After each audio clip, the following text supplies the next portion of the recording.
Good evening. Good evening, everyone. Welcome to the District 2 Community Education Council October calendar meeting. I'm Benjamin Morden, Council President. Thank you for joining us after a long holiday weekend. I'm sure many of you are aware, last Friday, the Mayor and Chancellor announced a new program, Brilliant NYC, which eliminates the Gifted and Talented program. And it's a new policy proposal, a new program proposal. Obviously, this will impact the district, and many stakeholders are joining us tonight. So if you plan to speak out, I'll add to our, if you plan to be a public speaker today, I'll add to our chat room momentarily a link to sign up if you haven't already signed up. It's also, the link is also on our website, CECD2.net. And it's, it will say speaker sign up. So please do so now.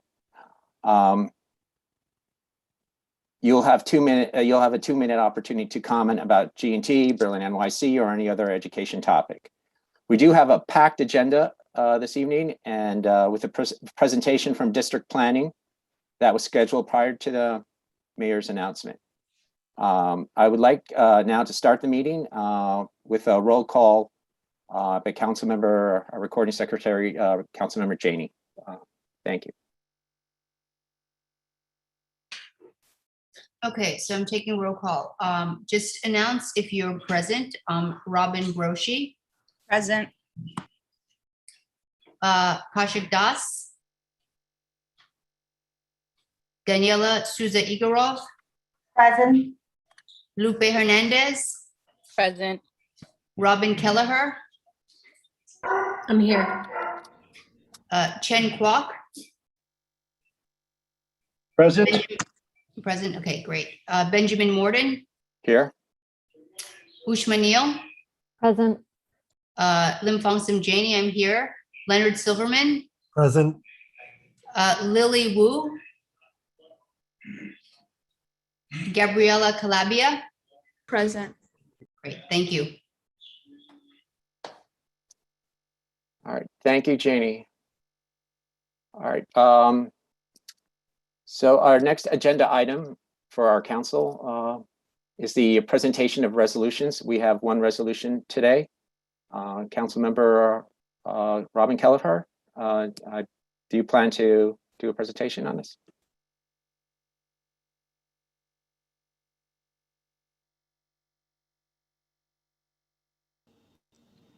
I'll be reading it in 1 minute. I just need to bring it up. So if you want to announce on, give me 15.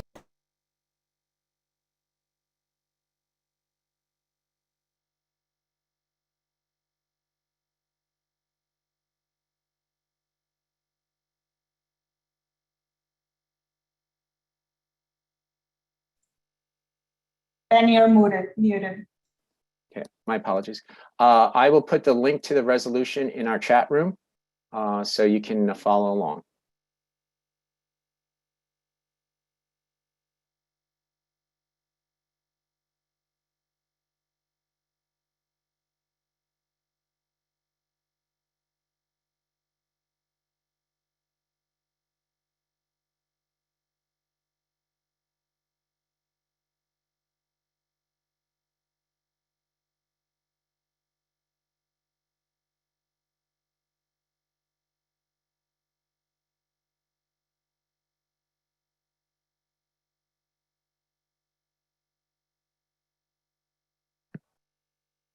Can I motion for the presenters for capital zoning to go first? I'd like to motion. We have district planning here. I'm sorry, district planning. I motion for district planning to present first. Do you have a second? I second it. So we're making a motion. I'm ready to go. Want me to read this? Just so we're clear, we're making a motion to change the agenda, correct? Correct.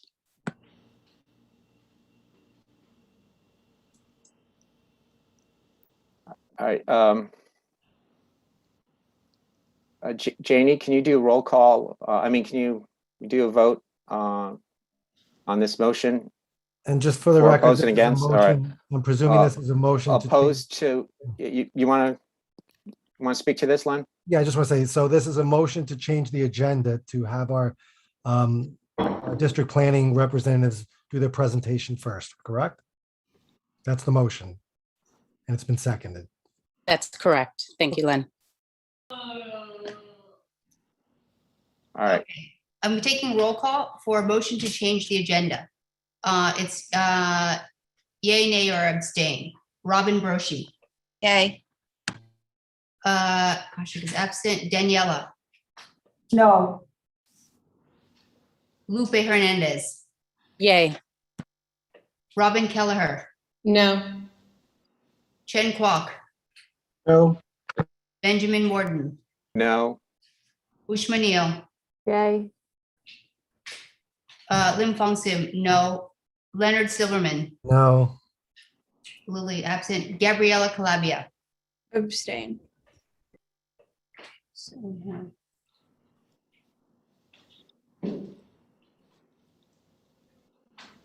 So we have 6 no's.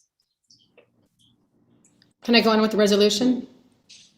Yes, please do so. So this is Motion passes.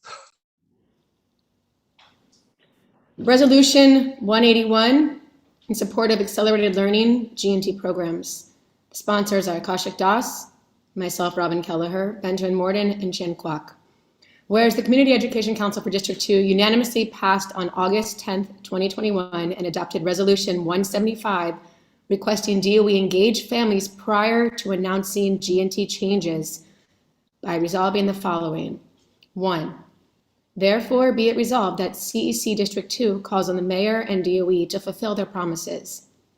We ask them to start family engagement without delay and in good faith leave flexibility in their plans for citywide and district G&T programs that incorporate family input for any future program intended to meet the educational needs of accelerated New York City student learners.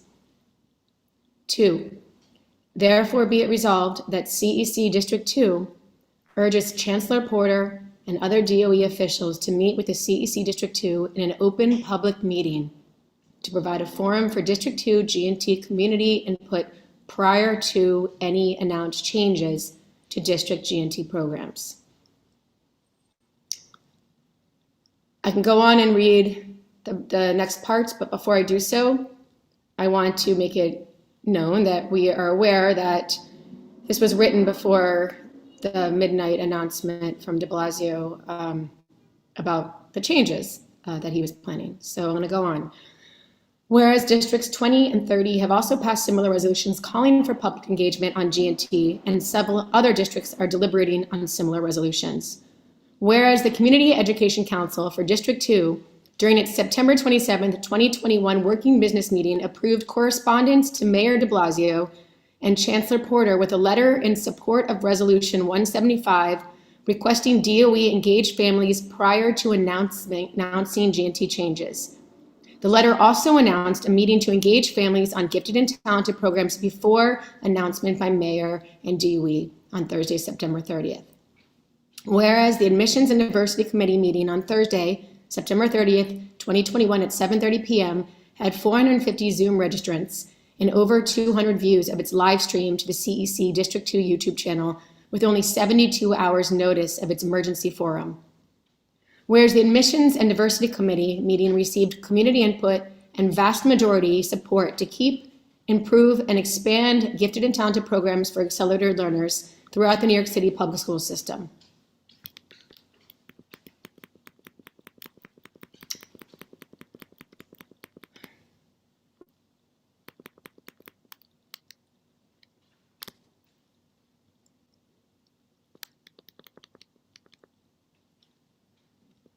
Whereas on October 5th, 2021, Chancellor Porter and other DOE officials attended the New York State joint public hearing to review how school districts are spending foundation aid increases in ARP funds. Whereas New York State Senator Liu said on October 5th, 2021, during the New York State joint public hearing, this is a quote, "Parent engagement to this point has been negligible to non-existent. Senator John Liu stated, again a quote, "There's just not enough time to truly engage." Addressing Chancellor Porter, Senator Liu stated, quote, "Let the next administration take over any changes to the gifted and talented program. I'm not saying there shouldn't be any, but we cannot change things so rapidly and suddenly without engagement that was promised so many months ago." Whereas over 1,200 people signed a recent petition in support of public engagement on the future of G&T. Whereas District 2 parent Hunter Dare and District 3 parent Michelle Lee made policy and process recommendations to improve and expand access to G&T in a daily news opinion column called Building Better G&T Education, published October 2nd, 2021. Their article calls for universal screening using national and local norms, expanding G&T offerings, building a continuum of services focusing on acceleration instead of only enrichment, and increasing the overall academic rigor for all students across all classrooms and all schools. Whereas the video from the Admissions and Diversity Committee engagement has been made public since September 30th. Furthermore, on October 6th, 2021, the committee co-chairs shared the video with the mayor, the chancellor, and DOE officials via a press release and email. Whereas to date, there still has been no acknowledgement by the mayor or the chancellor of the above CEC District 2 engagement requests.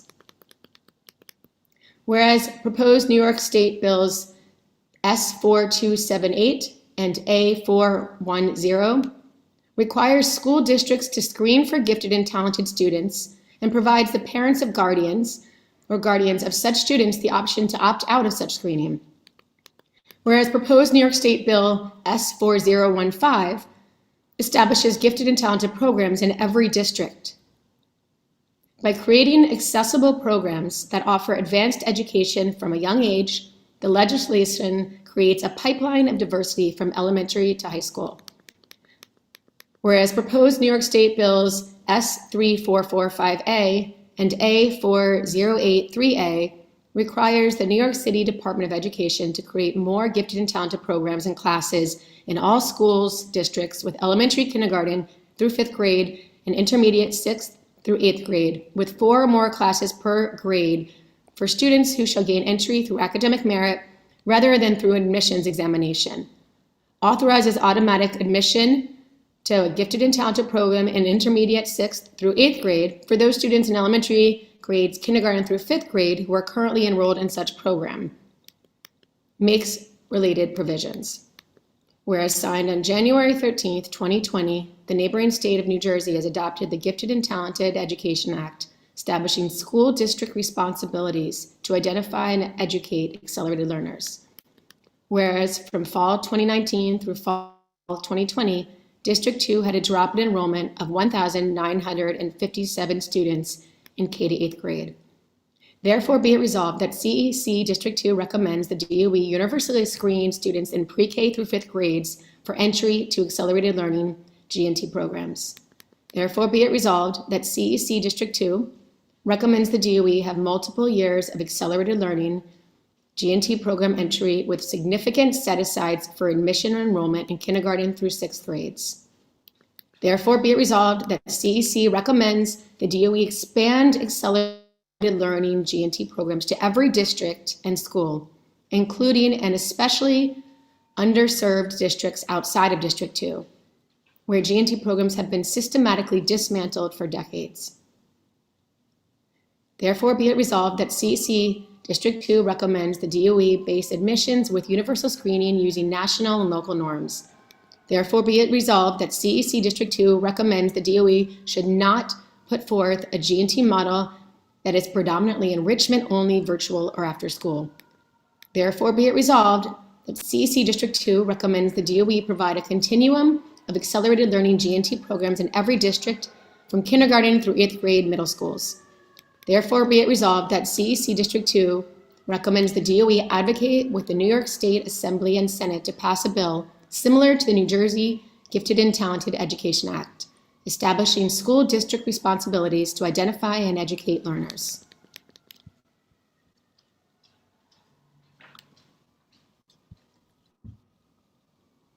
Thank you, Councilmember Kelleher. unless you have any other points to make. Otherwise, we'll move on to our program presentation. The points Well, I'd no. like to make Yeah, go. are that we've had since Friday, thousands and thousands of parents reaching out and letters written begging for advice and begging for us to do something. And here we are. And I hope we can figure out what we can do and what we can encourage parents to do and how we can help people feel heard and safe and feel like they have a place for their children. That's it.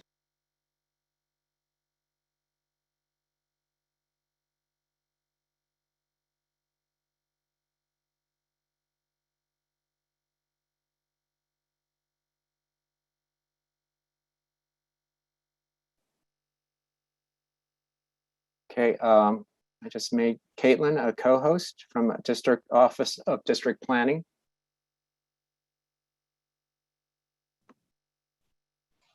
Hi, everyone. My name is Caitlin Whittemore, and I am a planning coordinator from the Office of District Planning. I'm here with my colleagues, Jess Meller and Christina Chan. Are you able to unmute yourself? Oh, can we possibly make Jess Meller a co-host? Absolutely. Thank you so much. 1 minute. Thanks, Caitlin. Hi, everyone. My name is Jess Miller. I work in the Office of District Planning with Caitlin, and I lead our Manhattan planning team. With Caitlin, we have another colleague on our team named Eric, who unfortunately is not here this evening. He has been redeployed to schools to support with some staffing shortages. So hopefully he'll be here another time soon. And I will let Christina introduce herself.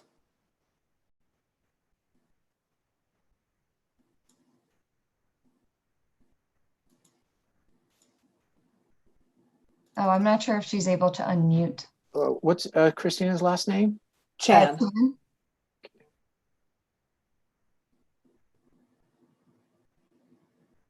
I don't see her. Oh, I think I just unmuted. Oh, there you are. Hi, everyone. My name is Christina Chan, and I'm the new analyst at the Office of District Planning at the DOE. Thanks, Christina. So I know we only have a brief amount of time for tonight, everyone. So our plan is going to be to kind of give everyone a very brief overview of what our office does, and then have a moment to discuss some of the data that we shared with the council over the summer. So I will let Caitlin take it from here to talk a little bit about district planning and the work that we do. Great. Can everybody see my screen and hear me? You look great. Yes. Great. Okay. So firstly, I'm going to share a couple of slides that talk about what we do as district planning and what we are hoping to get out of this conversation with you all. First, these are some of district planning's goals. We are working towards equity and excellence for all students in New York City schools. And 4 goals that we like to keep in mind in our planning work is partnering and empowering communities through the district planning process, increasing access to quality schools and programs, particularly in underserved areas, increasing diversity and integration across our schools, and improving learning conditions for students and increasing access to appropriate facilities where we can. So we just try to keep these in mind when we approach our work. These are a few of district planning's levers that we have used to make important school changes. One of the most recent changes was the school opened at 75 Morton. And it's very important that we partner with you all, particularly as the CEC is the voting body for rezonings. So we really appreciate your input at this conversation and any other times. This is just a chart that shows the planning process overview. And we use this chart and we think about the needs and opportunities that we have for every district and the best ways that we can approach these scenarios.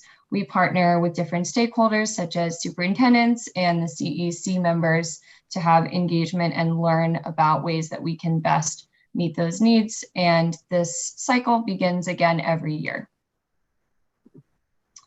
Community empowerment is a really important part of the district planning process. We really appreciate your input because you can fill us in on some really important information that maybe we haven't considered and help guide us through some important questions to think about in our planning. So thank you again for having us, and we're particularly committed to ensuring all voices are heard as early in the process.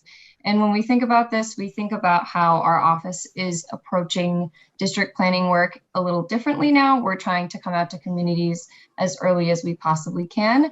And we are here to try to support you all in the best way that we know how as early as we can. Finally, these are a few guiding questions that are helpful to think about when we look at this data overview. It's important to consider if students have access to quality schools and programs that meet their needs. Are all schools able to offer robust and sustainable programming? Are DOE buildings being used efficiently? And lastly, in light of the unprecedented impact of COVID during this past school year, have new district needs emerged? And are there any existing needs now more pressing? And I think Jess is going to try to jot those in the chat so we can view them while we view the data summary. Thanks, Caitlin. I just put those in the chat, and thank you for giving that brief overview about our work. Before we dive into the data summary we share, I was wondering if anyone on the council had a chance to review that data, and if so, if there are any questions. We're happy to kind of walk through things quickly, but also would love to have a conversation with you about the data that we shared, some enrollment trends, et cetera. So we'll turn it over to you to determine how to move forward.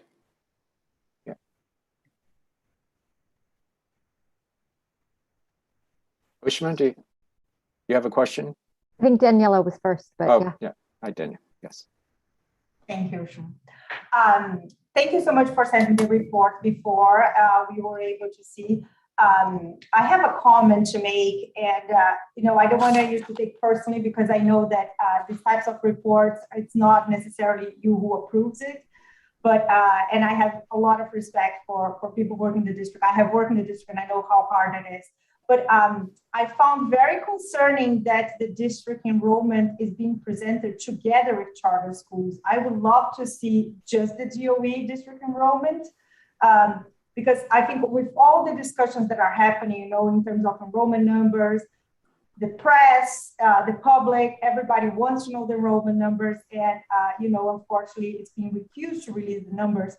And we all know the charter schools have been growing so much. So I think that it's a little bit deceiving for us to see the total district enrollment for the entire city without seeing the breakdown between district and charter. Yeah, thanks, Daniela, for that comment. And, Caitlin, if you don't mind putting page 7 of the summary up on the screen, we actually do have this broken out by district and charter. So you're right that we start off with an overall picture of kind of where enrollment is. District, including charter schools. But Caitlin, if you go 2 more, sorry, back up a little bit. I think it was only for our district, but not for the entire. Because I look at this, these are not for the entire city.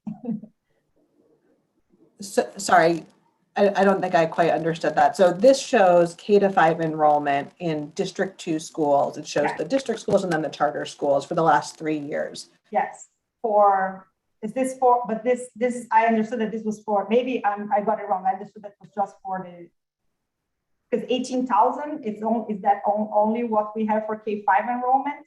Mm-hmm. Yeah, this is District 2 enrollment overall. Yep. For District 2, yeah, not for the entire city. The first graph that you had in the report, it's the entire district, which I think is the number that the entire city has been asking for, but we do not have for the current year, just for the district. Got it. So I think you're saying, Daniela, that it would be helpful to have this year's enrollment. So what we have in this summary goes through last year. Is that right?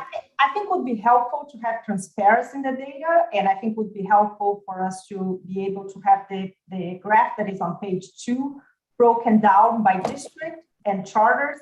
And of course, I think it would be very helpful to have as well this year number. I understand that the goal of this report, it would not be to have for this year, but I just want to put this in context of the larger discussion that is happening where there is not transparency in in the enrollment numbers for our district. Got it. Yeah, and Daniela, if it's helpful, we can work with our analytics team to see if we can pull a different citywide chart together that just shows district schools. That's something we should be able to do. So we are taking notes, and for any follow-ups from tonight, we can be back in touch with the council. Thank you for that. Thank you so much. Hi, my name's Ushma. I was wondering if you could please scroll to page 15. And that was on the underutilization of specific buildings. Yep. So I think this was the most jarring page to me in the entire report. And one of the things that I just wanted to wonder about in terms of what kind of feedback you're asking for is whether or not we are taking into account systemic trends as opposed to being reactionary to what has happened over the course of the last 20 months. So I think any decisions that we take or that we suggest right now are going to be reactionary to families who have left the city.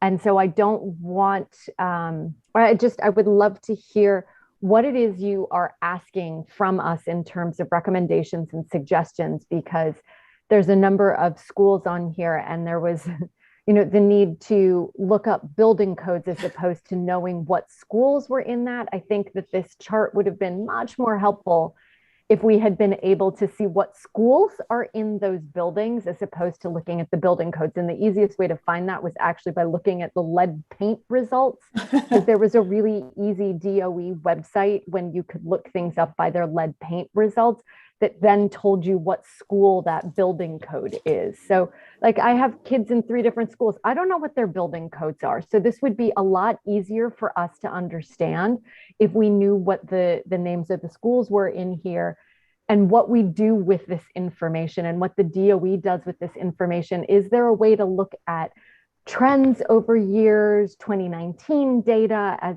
opposed to being reactionary to right now? Yeah, absolutely, Ushma. That's a really great point. Let me give a little bit of context on how we think about this underutilized buildings chart first, and then please let me know if I'm not speaking to what you'd like me to speak to. So this data comes from the Blue Book from the SCA. This information is a starting point for how we think about building space in the district. And so if someone comes to us and says, we need to open a new specialized program serving X, Y, and Z population in District 2, where is there space to do that? This may be the first place we would go.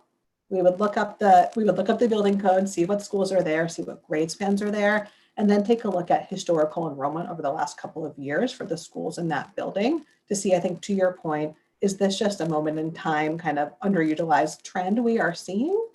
Or is this a building that has had space for the last several years? So I want to make it clear that we have no plans to do anything in any of these buildings where we're seeing space at all. I think this is just a way for transparency's sake to show you the information that we have handy that we would use as any starting point when thinking about opportunities in the district.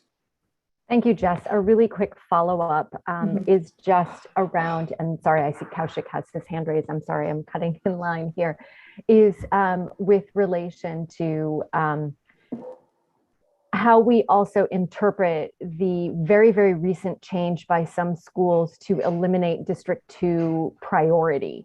So how, especially at the middle school level, how some of these buildings, like we can't even interpret them based on 2019 data, because everything will change over the course of the coming year or two in terms of how we interpret that. So just wanted to make that point.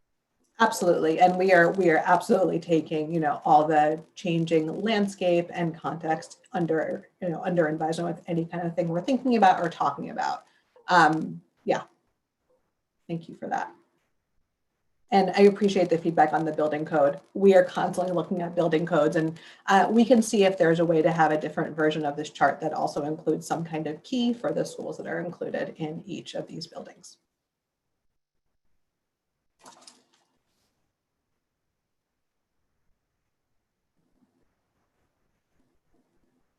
Are there other folks with questions about the data that we've shared?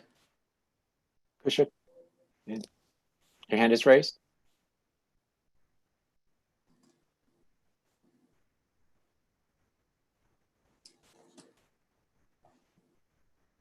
Thank you. I had a question. So I actually had a different concern than Ushma. Ushma mentioned that we don't want to make rash decisions based on current, very recent events. I kind of disagree. I mean, I think we do need to discuss what happened recently. And I was kind of hoping, Kelly had mentioned you guys do look at trends. I would be interested in some more micro trends from 2019 onwards, like month by month, quarter by quarter, or whatever you have. Because I think a number of different decisions were made, and it'd be helpful to know when different buildings dropped radically in enrollment. Was it after the X announcement, Y announcement? Is that something you guys have and or could provide? Yeah, that's a great question. So typically our office, we review enrollment data annually. We use the audited register, which shows enrollment as of the end of October of every school year. So we're looking at 2020, 2021 enrollment, that's from last October. We don't typically take snapshots. We want to use kind of one static point in time when thinking about, school level enrollment year over year. I don't think we've ever done something month by month, but I think if there's a specific thing you're thinking about, we can certainly have a conversation about what's possible there. I mean, I'm thinking of exactly what I said. I mean, I think looking at it just in the traditional sense no longer works. We've went through a radical shift. Some of those people, I don't think those people are coming back. Those people are gone for good. Will other parents replace them? Who knows? But it's helpful to know what caused that, because that should affect planning, decision making, considerations for a new curriculum. It's something that I feel is quite important. I think others here have expressed different aspects of this as well.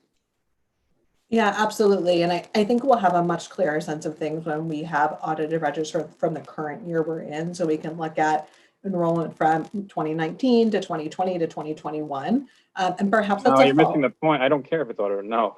I want to see month by month. I don't care if it's audited or not. It's help, even if that data is not perfect. It's helpful to see something more micro than annual. I mean, the trend from 2019 to 20 to 21 is just going to be down. We don't need degrees in statistics to know that. Got it. I mean, transparently, we can look into this in our office and see what is possible. So we can get back in touch with you if there's any kind of more micro analysis like what you're suggesting. So if you could be patient with us, we can certainly look into this a bit more.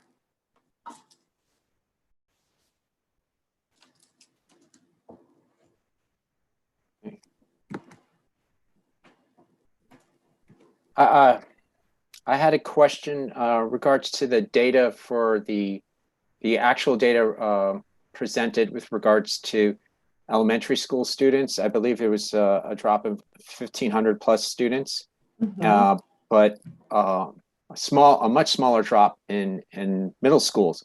We were provided last January with numbers that are different. It was relatively similar for elementary schools, but for middle schools, it's off by like 400 or 500. Well, there was 400 or 500 more students who are not enrolled. So I wonder why there's a disconnect, and I would like to follow up on that because. Yeah, Ben, if you wouldn't mind sharing whatever you received last year with me, we can look into that.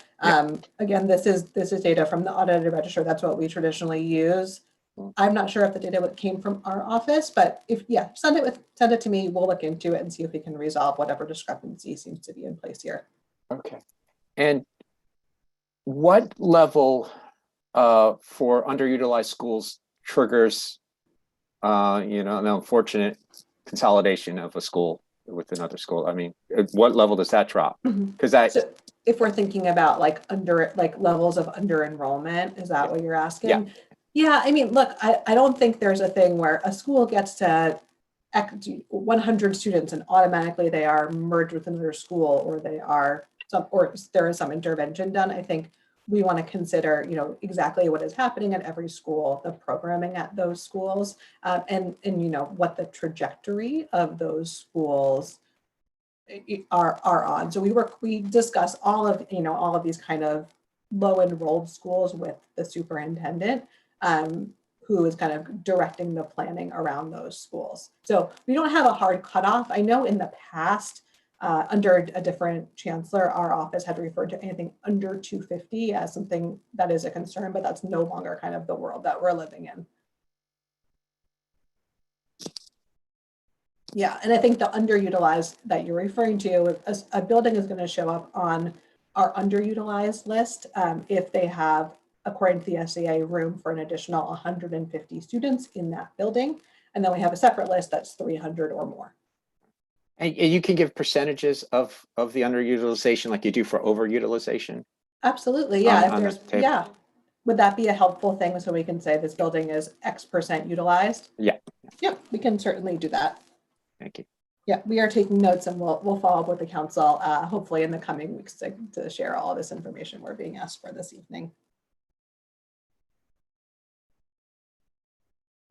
Are there any more questions? Okay.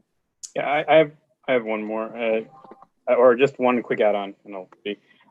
Yeah, just to add on to that kind of more granular data. In particular, I'm curious to see how things change after the most recent announcement from the mayor, for example, because there's going to be some radical shifts in people not waiting around to see what happens next and leaving buildings with, well, I don't know what's going to happen to G&T buildings. That would be interesting to know starting now. Got it. Yeah, we'll see what we can do with this more specific point in time enrollment and get back to you guys. All right, thank you. Yeah, I guess I would just want to add a couple of things, if that's okay, before we go, just so the council is fully aware of some things that we're in conversations about in the district. And some of this is included in the presentation, but do want to note that we are working with the PS 150 community to plan for their reciting to new capacity at Trinity Place. I'm sure folks remember that they had lost their lease about 3 school years ago. The community advocated very hard, was able to stay in their building, and the new site at Trinity Place will be ready for September 2022 on schedule, which is great news. And so with Superintendent McGuire, we are working closely with 150 to plan for that reciting and hope to have that before the PEP to vote on in the coming months, but that is all going well. The only other thing I note that we are in conversations about is Caitlin, if you go to the page that has the previous proposals we've done, 3 years ago, we temporarily co-located City Knoll Middle School in building M111 with PS 111 when they lost their lease. That co-location expires at the end of the school year. And as part of that engagement 3 years ago, we did commit to a long-term planning process with the City Knoll community to identify a plan for their school. And we are in conversations with City Knoll, and we will report back to you all once we have a plan in place for them. So more to come, I think, on 150 and City Knoll. Just want everyone to be in the loop there. Councilman Kwok, you have your hand raised.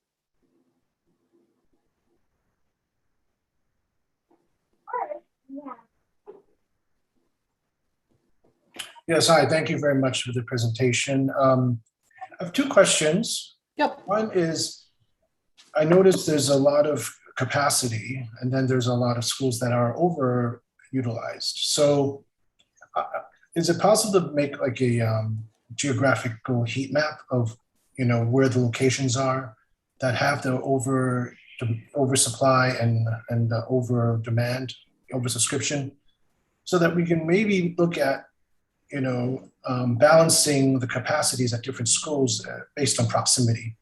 If we identify areas that are close to each other where families don't have to make a drastic change in location, maybe there's schools that are overcrowded can be recited in a nearby school within reason. That can give us some kind of information visually to make it easier to kind of assess possible solutions where we can leverage the existing plant and then just alleviate overcrowding. And the other part of it is, can we build more facilities where there are capacity?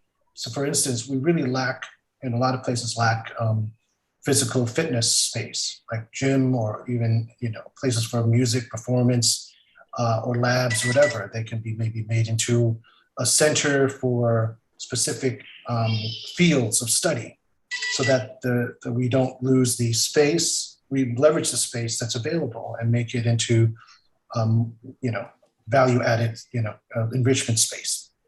And lastly, I didn't see anything about making the bill, if it's talking about planning and if this is with the SCA, what are the plans for making all the buildings ADA compliant so that students with disabilities and staff and teachers with disabilities can have full ADA access? I mean, we talk a lot about equity. We talk a lot about supporting special education students, but most of our buildings are not accessible at a very basic level. I think that should be like a priority for, for our planning, for planning with a goal and some kind of, action plan to meet that by a certain date. Thank you. Yeah. Thanks, Chen, for those ideas. Just to respond briefly, the heat map idea is super interesting. We can bring that to our analytics team tomorrow morning and see what their thoughts are. I think I'm just thinking this through. I would think for this council, we would want to just show elementary and middle school sites, no high schools, just to kind of get some of the noise off of that map potentially. So that's something we can see what's possible. In terms of the accessibility question, I think that's a really great point as well. I don't want to speak for the School Construction Authority or our accessibility team in their absence. And so I think why don't we have a conversation offline with Superintendent McGuire about getting some of those folks potentially looped in an upcoming meeting so that they can answer those questions. I do not want to give you inaccurate information tonight. Okay, thank you. But Yeah. I would urge that we look at the total, plan, in any conversation so that not only do the councils that are responsible for elementary, middle, but also the high schools, we look Got at the future, and we might have a discussion across CEC and the citywide councils. Thank you very much. Got it. Great. And then I think, you had asked about new capacity and, we did mention the new site at Trinity Place for PS 150. There are 2 other new buildings coming online. They are still in design and per the SCA, the year on them is TBD. But as soon as we have more information about timeline for the site at Western Milliards and the site at Hudson Square, we will be in touch with the council to begin, thinking about the right way to utilize those new sites, whether it's to open something new there or resite schools from facilities that, maybe aren't really working well anymore. And apologies also, like, are you involved with, let's say, external space?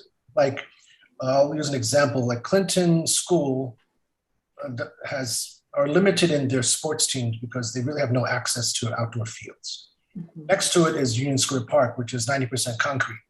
And there's a children's park there, but no field that is anywhere accessible. Mm-hmm. So I just also bring up, making existing capacity, but how do you work? Do you work with any of the parks, recreation, to identify space for sports that are in field, that require field space? Yeah, that's another great question. Those decisions are made by the School Construction Authority with the Parks Department. That's something that they do together. So I think the School Construction Authority could be super helpful to you guys for some of these questions. Okay, we might ask them to come one of these days. Thank you. Yep, no problem.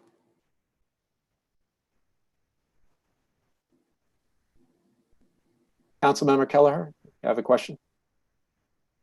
Yes, I just want to say again, thank you, Jess and Caitlin, for all the work that you put into this. Just very quickly, I just want to touch back on what someone brought up a little bit earlier. I think it was Kaushik.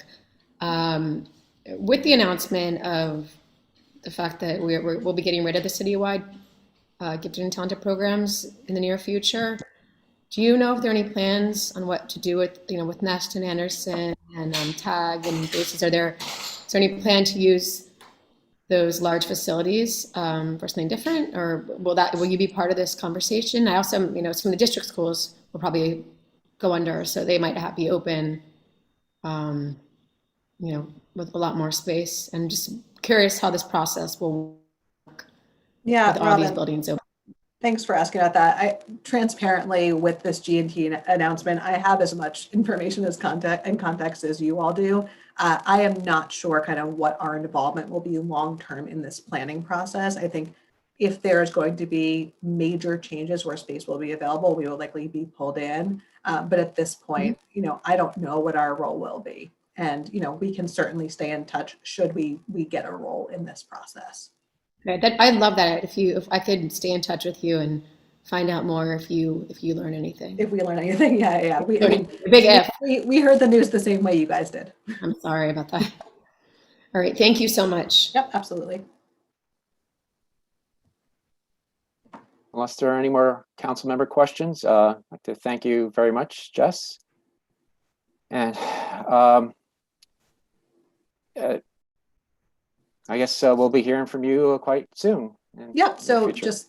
And we'll circle back with any information between the council members that made requests and myself earlier. And thank you, Caitlin, as well. Yep, we'll stay in touch with information that we can pull together. And then if there are further questions from the council, please reach out. We're always happy to connect and share whatever we can. All right, thanks everyone. Have a great night. Thank you, everyone. Thank you.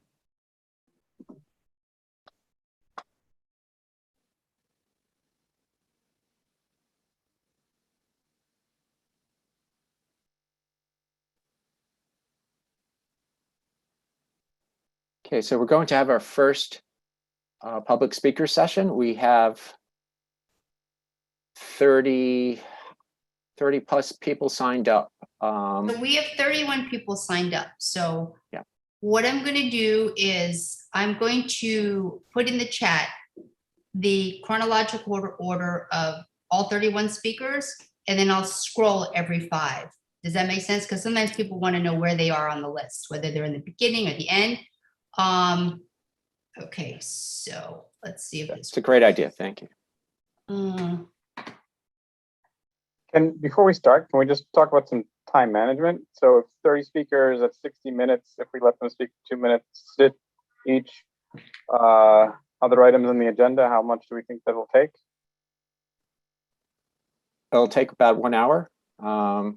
And what we've done in the past is if it goes long, our second speaker session can be 1 minute long as opposed to 2 minutes long. So I'm going to, if someone, I'll keep track of time if someone can find the person, and then I'll unmute so they can hear the chime come up, if that works. Okay, the first speaker is Craig Slutskin.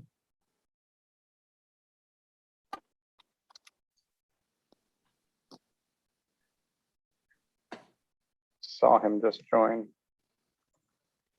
Can you hear me? Yes. Okay. So thank you.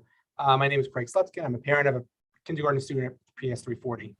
I'd like to speak tonight about the mayor's very ill-advised plan to eliminate gifted and talented programs throughout the city. I feel it's very unwise to do this. First, it's irresponsible for him to be making any long-term decisions with less than 3 months left to his term, and with Adams expressing support for G&T programs numerous times, leading to mass confusion and really an inability for parents to plan anything, since who knows what's going to be changed in January. It's also irresponsible for him to ask for parent engagement after he cancels the program, but irrespective. At the mayor's presser today, he noted numerous times that a major issue with the program was that an assessment at 4 years old shouldn't be the deciding factor for a student, and that too few students were getting into G&T programs. So his response of eliminating the program just doesn't make sense. Not enough students attending? Well, an easy solution, just expand the program. Yes, have more D2 seats, but expand across the city. Bring more programs to Brooklyn and the Bronx and Queens. You can't complain there aren't enough students in the program if you don't have enough seats in the program. Not having set decisions at 4 years old? Fine. We've talked about this for a lot. Let's make it so that there are multiple entry points that are not solely based on openings from attrition. If a student's ready in the 4th grade, let that student enter in 4th grade. I agree, every student should have the opportunity to shine. Every student should have the opportunity for enrichment, absolutely. But we're mixing apples and oranges. Accelerated learners have special requirements that can't be satisfied by teachers who are teaching multiple skill levels to 30 plus students in the classroom. It's just impossible and inefficient. I also take issue with the notion that students in gen ed classes are getting less of an education because G&T exists. They can absolutely coexist. Our children can get a great education in gen ed schools. My son's school has an excellent principal and has excellent teachers. It's not a G&T school, it doesn't have any G&T classes. Does that mean it's a bad school? Does that mean it has no resources? No. Does it mean should you be ashamed to send your children there? Absolutely not. Does having PS 33 and 11 nearby drain resources from the school make it less desirable? Absolutely not. It's insulting to even say that. We can have great accelerated learning classes and gen ed classes. Differentiated instruction will definitely help teachers focus on the needs of their students in a significantly efficient way. Thank you.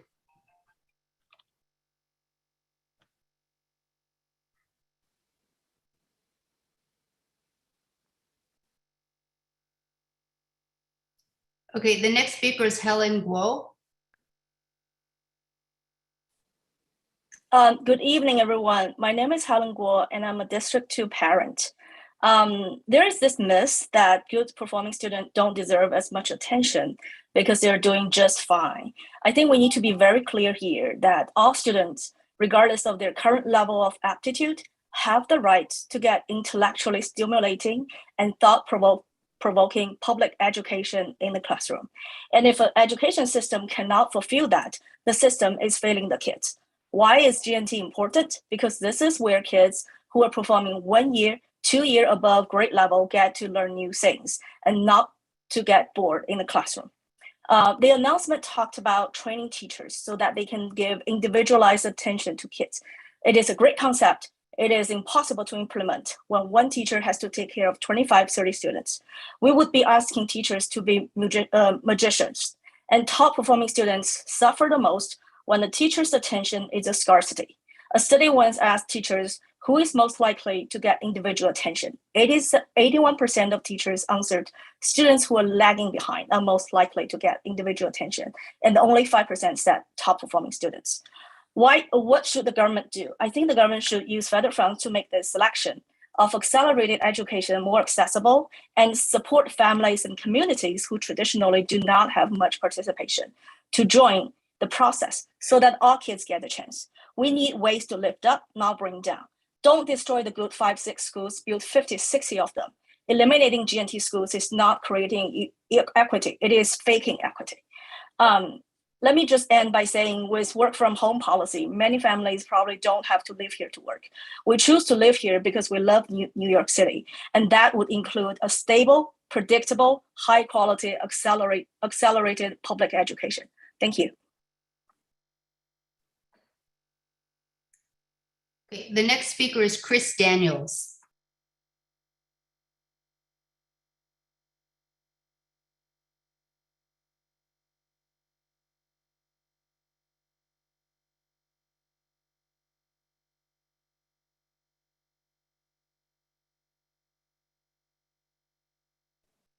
I don't think he's available.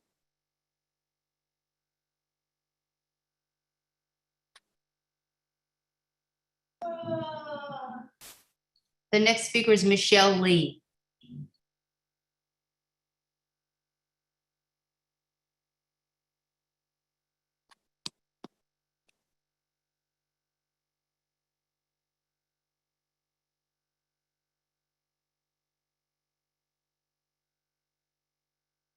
Michelle, you're unmuted. Can you hear me? Yes. Okay, great. So I'm also speaking up against the mayor's plan to discontinue the existing G&T programs. Just think about the timelines. The mayor announced this in January. He had this entire time to reach out to parents with a new plan to engage in feedback, and we're only now hearing about it 10 months later. I want to be very clear. This brilliant NYC plan will not meet the needs of accelerated learners. The expectation is that a teacher is going to somehow be able to differentiate 4, possibly more different levels across 30 plus students. That is in my mind, a completely inappropriate and insane expectation to have for teachers who are already time and resource constrained. And let's be real here. This is, in my opinion, a very cynical 11th hour ploy by the mayor to bolster a potential governor's run. And he's playing with their children's education while doing so. I was personally appalled by his presser today, where he tried to bring an expert, and I use that loosely, to speak to support this program. This individual has no academic expertise in gifted education, and the mayor has consistently ignored genuine G&T education experts like Dr. Lissa Brown, who had spoke at the last CEC meeting. And that's evident in his STAG group. If you look at the people in there, there's not a single G&T academic researcher there. So I personally am very skeptical about the efficacy of any of the programs that he puts forth. I think there's a persistent theme in this DOE. They have a track record of incompetence and lack of accountability. If you think about it, in 2019, the DOE wasted $773 million on its ill-fated renewal plan that it had to close with very little benefit. It is unfathomable how we can expect the DOE to do better on an initiative that is even more massive in scale, impacting all the schools across the system with no clearly outlined budget, funding, or clear goals. The DOE can't even service existing IEP students, as we've seen. And so frankly, I am very skeptical of their ability to do this program well. So thank you very much for listening, and I support the CEC with its continued resolutions to support the G&T program. Okay. The next speaker is Jimmy Jean. Hi. Hi, thank you so much for having me. My name is Jimmy Jane. I'm a parent in D2, and I'm very unpleased with these changes. I don't know if you can hear me. Yeah.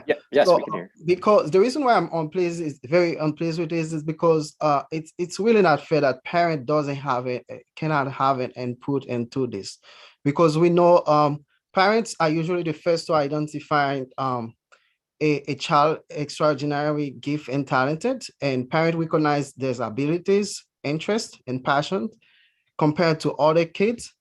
And those gifted and talented kids, they are identified by demonstrating an advanced ability and potential that they have comparing to other kids. So by having these changes just in a sudden, and then I feel it's very unrealistic. And the reason why I say that is that I come from a computer science background, and I'm a polyglot. So I know that as a computer scientist, you cannot just decide to change a program or a system without put the new system in place and give a lot of time to implement the system. The systems must be tested, implement, and there must be supervision to ensure that this system offer what is meant to offer. And also at the end, you're supposed to have public opinion, having parents input, users input, to ensure that this system is actually being successful. So it's very, very uncommon that it's happened the way they do it. For me, it doesn't make sense at all. And as a parent, the fact that I don't have any input into this, I don't know. It just really doesn't make any sense. It doesn't make any sense. You cannot just come up and replace a system, dismantle a system that is working, and then just planning to replace it to something that no one has no clue what's going on. And the biggest part that will affect me is because I know for a fact that half of my school population next year will gone, and they actually won't know what's going on, what's going to happen with it. So I feel it's very, very sad that everything is going that way. Thank you so much. Okay, the next speaker is Kira.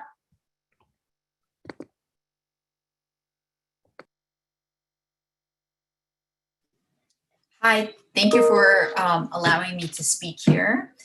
I'm a parent of kids at one of the citywide gifted and talented schools. And my kids have really needed the additional acceleration and academic rigor that our school has been able to provide, yet with a huge focus on inclusivity, exploration, service, and kindness. Our school has also demonstrated incredible diversity that is actually celebrated in the school. And this kind of acceleration and rigor is really appropriate for some, but not necessarily for all kids. These are some of the most successful schools in terms of exam scores, school evaluation, and placement into middle, high school, and college. They allow opportunities for kids that require advanced curriculums to have the opportunity to achieve that in a New York City public school, as opposed to exiting the city or going towards private education. The city resources would not allow for a single teacher, which is teaching to a classroom of more than 30 kids, to be able to teach at vastly different levels of students. This is evident in some of the middle schools where this was implemented and the teachers are struggling and resources are not in place to bring the kids up to speed where it's necessary. Therefore, maintaining classes whereby the curriculum could be adjusted to a more accelerated, rigorous level, yet teaching values such as respect and inclusivity, kindness, and service is essential to raising good citizens and good human beings. These programs need to be expanded, and universal testing should be performed to allow all kids this opportunity. And we need to evaluate the level of education provided across the city and expand the program so that more kids can benefit from these wonderful programs.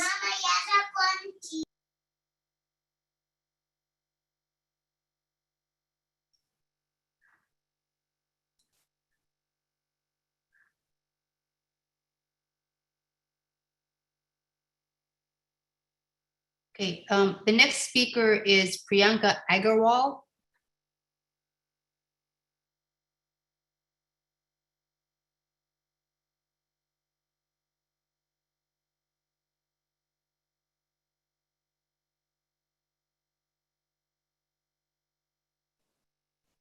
I don't see her.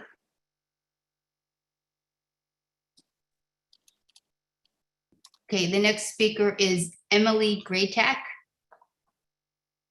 Councilmember Sim, can you mark all the speakers who were Yes. passed over so we can Yes. ask them at the end of the session? All right, Yes, I thank you. will. I'm doing that.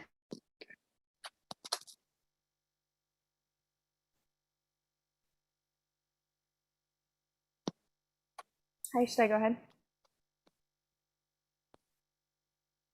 Yes, please. Oh, okay, thanks. Hi, everyone.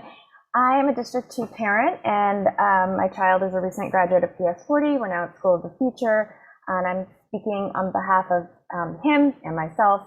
And I want to start with some things that I agree with from the prior speakers. I really agree that the rollout of de Blasio's announcement is flawed, is not thought through, has not yet been fully fleshed out. So I want to agree with all of that that many of you have already said. But I want to disagree with the resolution put forth. My belief is that the gifted and talented system, literally by definition, names some kids as gifted and with talents and some kids as not gifted and without talents. And I think on its basic premise, that's a flaw. But regardless of sort of the sort of, what's the word I want to, the sort of language that is used, the outcomes are also extremely problematic, right? So if the result is a racially disparate outcome, then regardless of the intent, it's racially discriminatory. And if we have lower percentage of Black and Brown students in gifted and talented programs than population should warrant, there's either something wrong with the system, something wrong with the tests, something wrong with the process, or there's something wrong with the students and families. I don't think there's something wrong with the students and families. I think that when we choose one test or even multiple measures to segregate students and leave the rest in another class, saying another school, even saying they don't have gifts and they don't have talent, that does not obviously help to narrow the already existing segregation and racial disparities, but it widens those gaps. And for somebody whose child does extremely well on tests, it's, I would say by that definition, potentially talented and gifted as all students are, I don't want a school that isn't integrated. I don't want a school that is segregated, and I don't want a school that labels certain kids as gifted and talented and not others. So what people are saying that some parents may leave because there's no gifted and talented program, there are also parents who would consider leaving because there is. So I just want those voices to be heard as well. Thank you. Okay, the next speaker is Johannes Homan.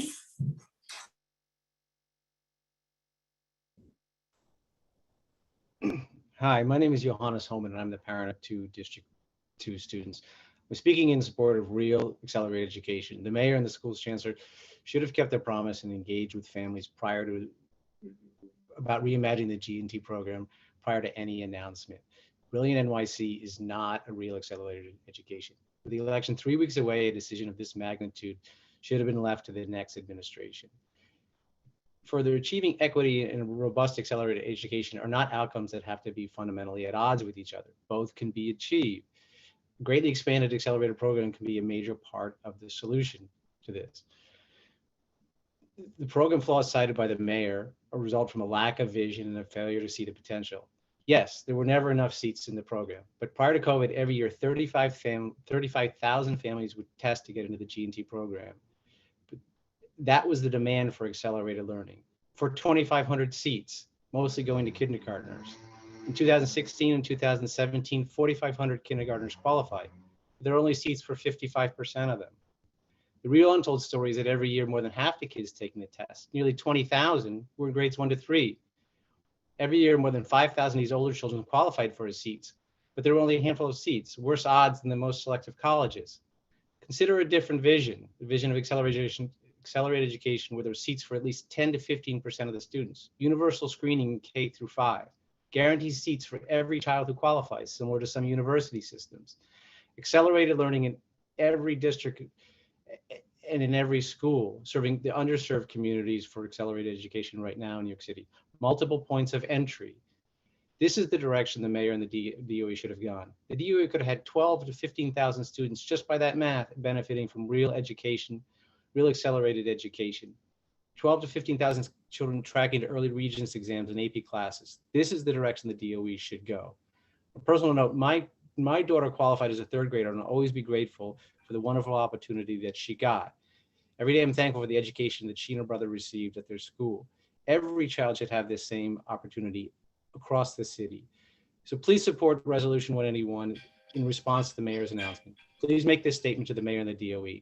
Please do this as a statement to the next administration. Thank you.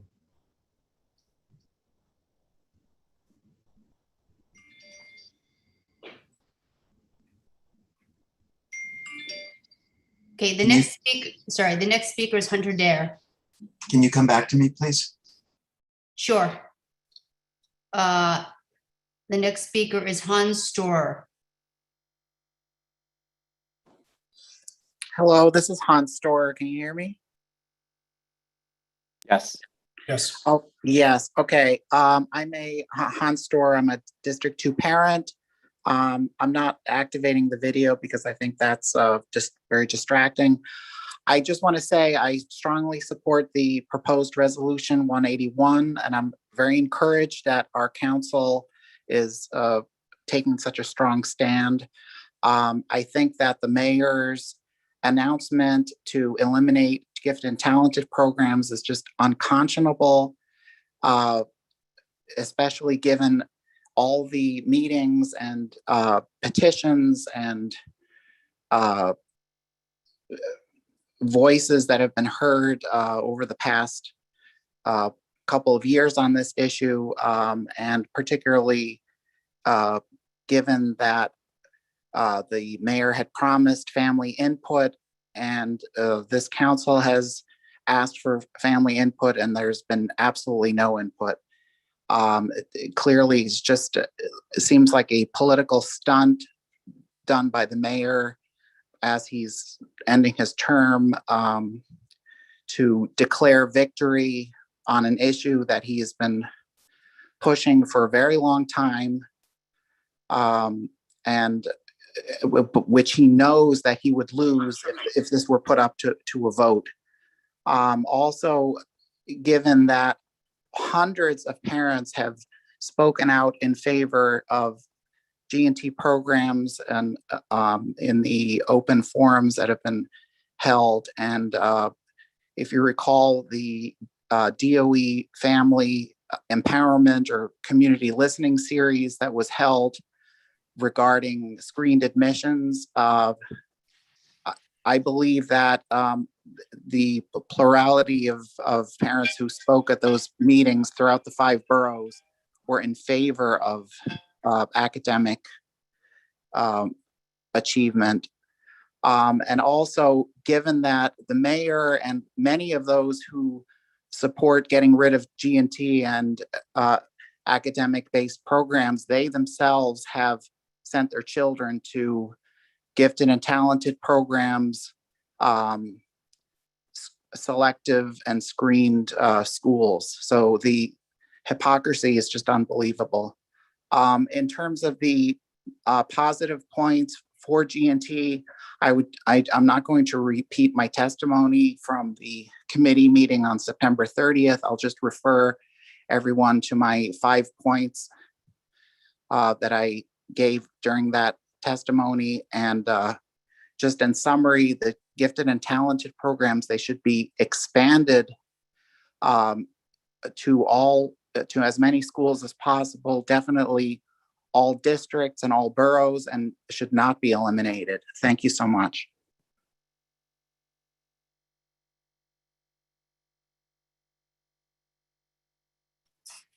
The next speaker is Oksana Lodorenko. Hi, my name is Oksana Londayenko. I'm from District 20. I'm a parent of children attending citywide gifted and talented school in South Brooklyn, and I'm ex-PTO president of that school. First and foremost, I want to say that I wholeheartedly support G&T program in New York City public schools. The program allowed my children to be well educated by addressing their unique needs. G&T school environment allowed their talents to flourish, and it provided acceleration and rigor that they deserve. I'm extremely disappointed and angered by departing mayor's decision to phase out G&T program, especially after his children benefited from it. It was done in a cynical, cowardly way. The mayor promised to involve students and families for many years before, actually at least 2 years since SDAC decision. This promise was an empty one, or simply put, was a lie. Parents of G&T schools made multiple attempts to reach out, but were ignored, even though we are the ones who are most impacted by the phase out. So the announcement in the last hour before the long weekend, shortly before leaving the office, was an act on infamy. Instead of addressing the root causes of lack of diversity of G&T programs, the departing mayor scrapped any hope for gifted children to receive appropriate level of education addressing their unique needs. The departing mayor's decision affects the most disadvantaged children whose parents are not in a position to move or pay private school tuition for gifted private schools. So it hits those people whose it seemed to quote unquote protect. I strongly believe the equity and diversity of G&T programs has the following 3 root causes. First of all, it's self-selection bias by registering for poorly advertised and convoluted multi-step sign-up process. Then 2 is single major point of entry prompting mass testing of 4 years old. And last is lack of G&T programs in poorest areas of New York City. These can be addressed and should have been addressed for a long time by mass testing of all students, multiple entry points into the program, and expanding the program to all districts. Instead, the mayor decided to discontinue the program. I strongly support the resolution 181. I want to reiterate my support for GMT program and will be happy to engage to any further conversations. Thank you. The next speaker is Alexandra Shilkret.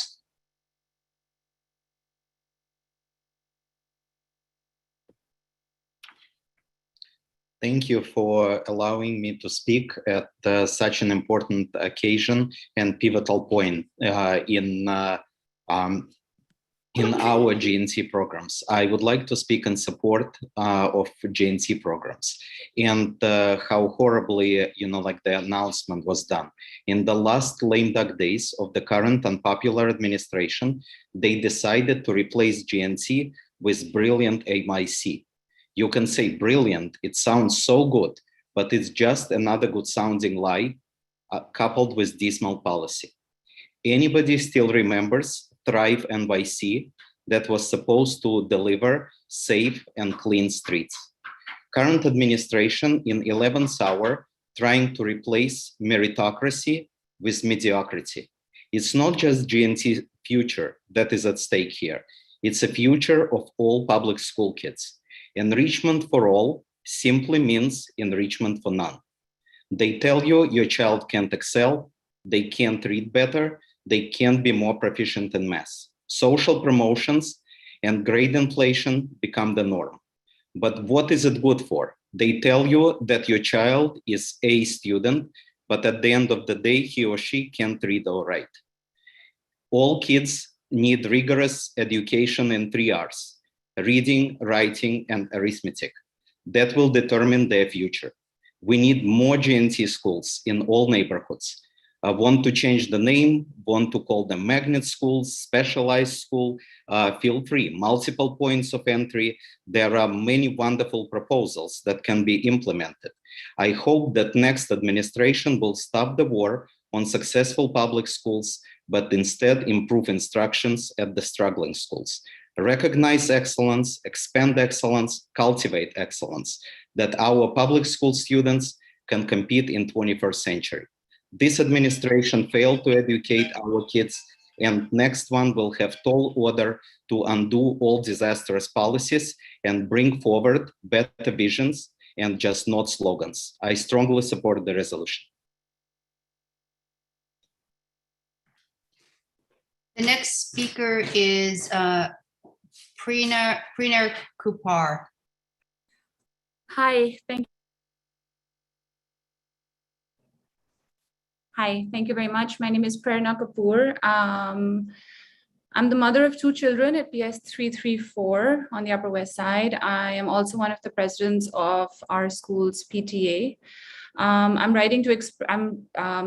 speaking to express my dismay at the mayor's ill-advised decision to eliminate the current model of accelerated education in our school system. The reasons why I don't support this decision and the mayor's planned brilliant NYC proposal have already been covered by many of my fellow parents. I'm not going to spend some time on it, but what I did want to express is my extreme disappointment at the mayor's failure to fulfill his promise to engage with families that both the mayor and the chancellor have repeatedly promised to do so. My co-presidents and I have reached out to the mayor and the chancellor several times over the past couple of years.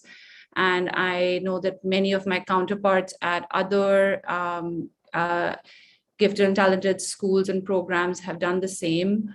These letters have generally expressed our strong support for programs that are truly accelerated education programs, not like the Brilliant NYC proposal that he has put out. And at the same time, we also acknowledge in those letters, the need to change the way admissions currently work, because as people have mentioned, there are problems with it. We have tried to offer thoughtful suggestions, support, and input in trying to create a more equitable system. And a lot of the ideas that we have had and have put in these letters and emails to the mayor and the chancellor have already been mentioned. They're consistent with many of the suggestions of the actual nationwide experts in accelerated education. and not the folks that the mayor seems to have cherry-picked for his presser today. Many hundreds of our schools' parents have also written in and called repeatedly with a similar message several times over the past couple of years. And despite repeated pleas for engagement, we have received absolutely no response. Instead, we hear on the Friday morning of a long weekend that the mayor is just eliminating these programs with none of the engagement that has been promised. So once again, the parent leaders and the families of the schools that will actually be impacted by these changes have had absolutely zero input in any of these decisions. And this is despite us asking again and again and again to be involved in this process. And this doesn't make any logical sense to me. The only conclusion that I can have, and that other people have also touched upon today, is that the mayor is cherry picking folks who he knows will offer him the support that he needs to become the next governor of New York. And this is a really irresponsible, unethical, and completely unacceptable turn of events. And I strongly urge the CEEC to support Resolution 181. Thank you. The next speaker is Abhishek Gupta.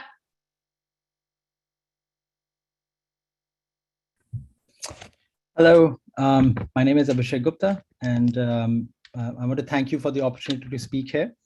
I'm speaking in support of the GNT programs. GNT schools in New York City are some of the best performing elementary schools in the city, in New York State, and in the whole country. The year-on-year lottery previous to this year showed that the need of the hour is to expand these programs. There are parents who deeply believe in these these programs, and they would really like to be part of these programs. We live in a competitive world where the next innovation is increasingly not happening in this country. If you want to continue building innovative, if you want to continue innovations, if you want to continue the arts, if you want to help build the next Apple or Amazon right here in the US, we need to support excellence in education. The only way forward really is to expand programs like this. So we implore the city leadership to not make this a political issue. Please engage with parents and expand GNT accelerated learning. Thank you.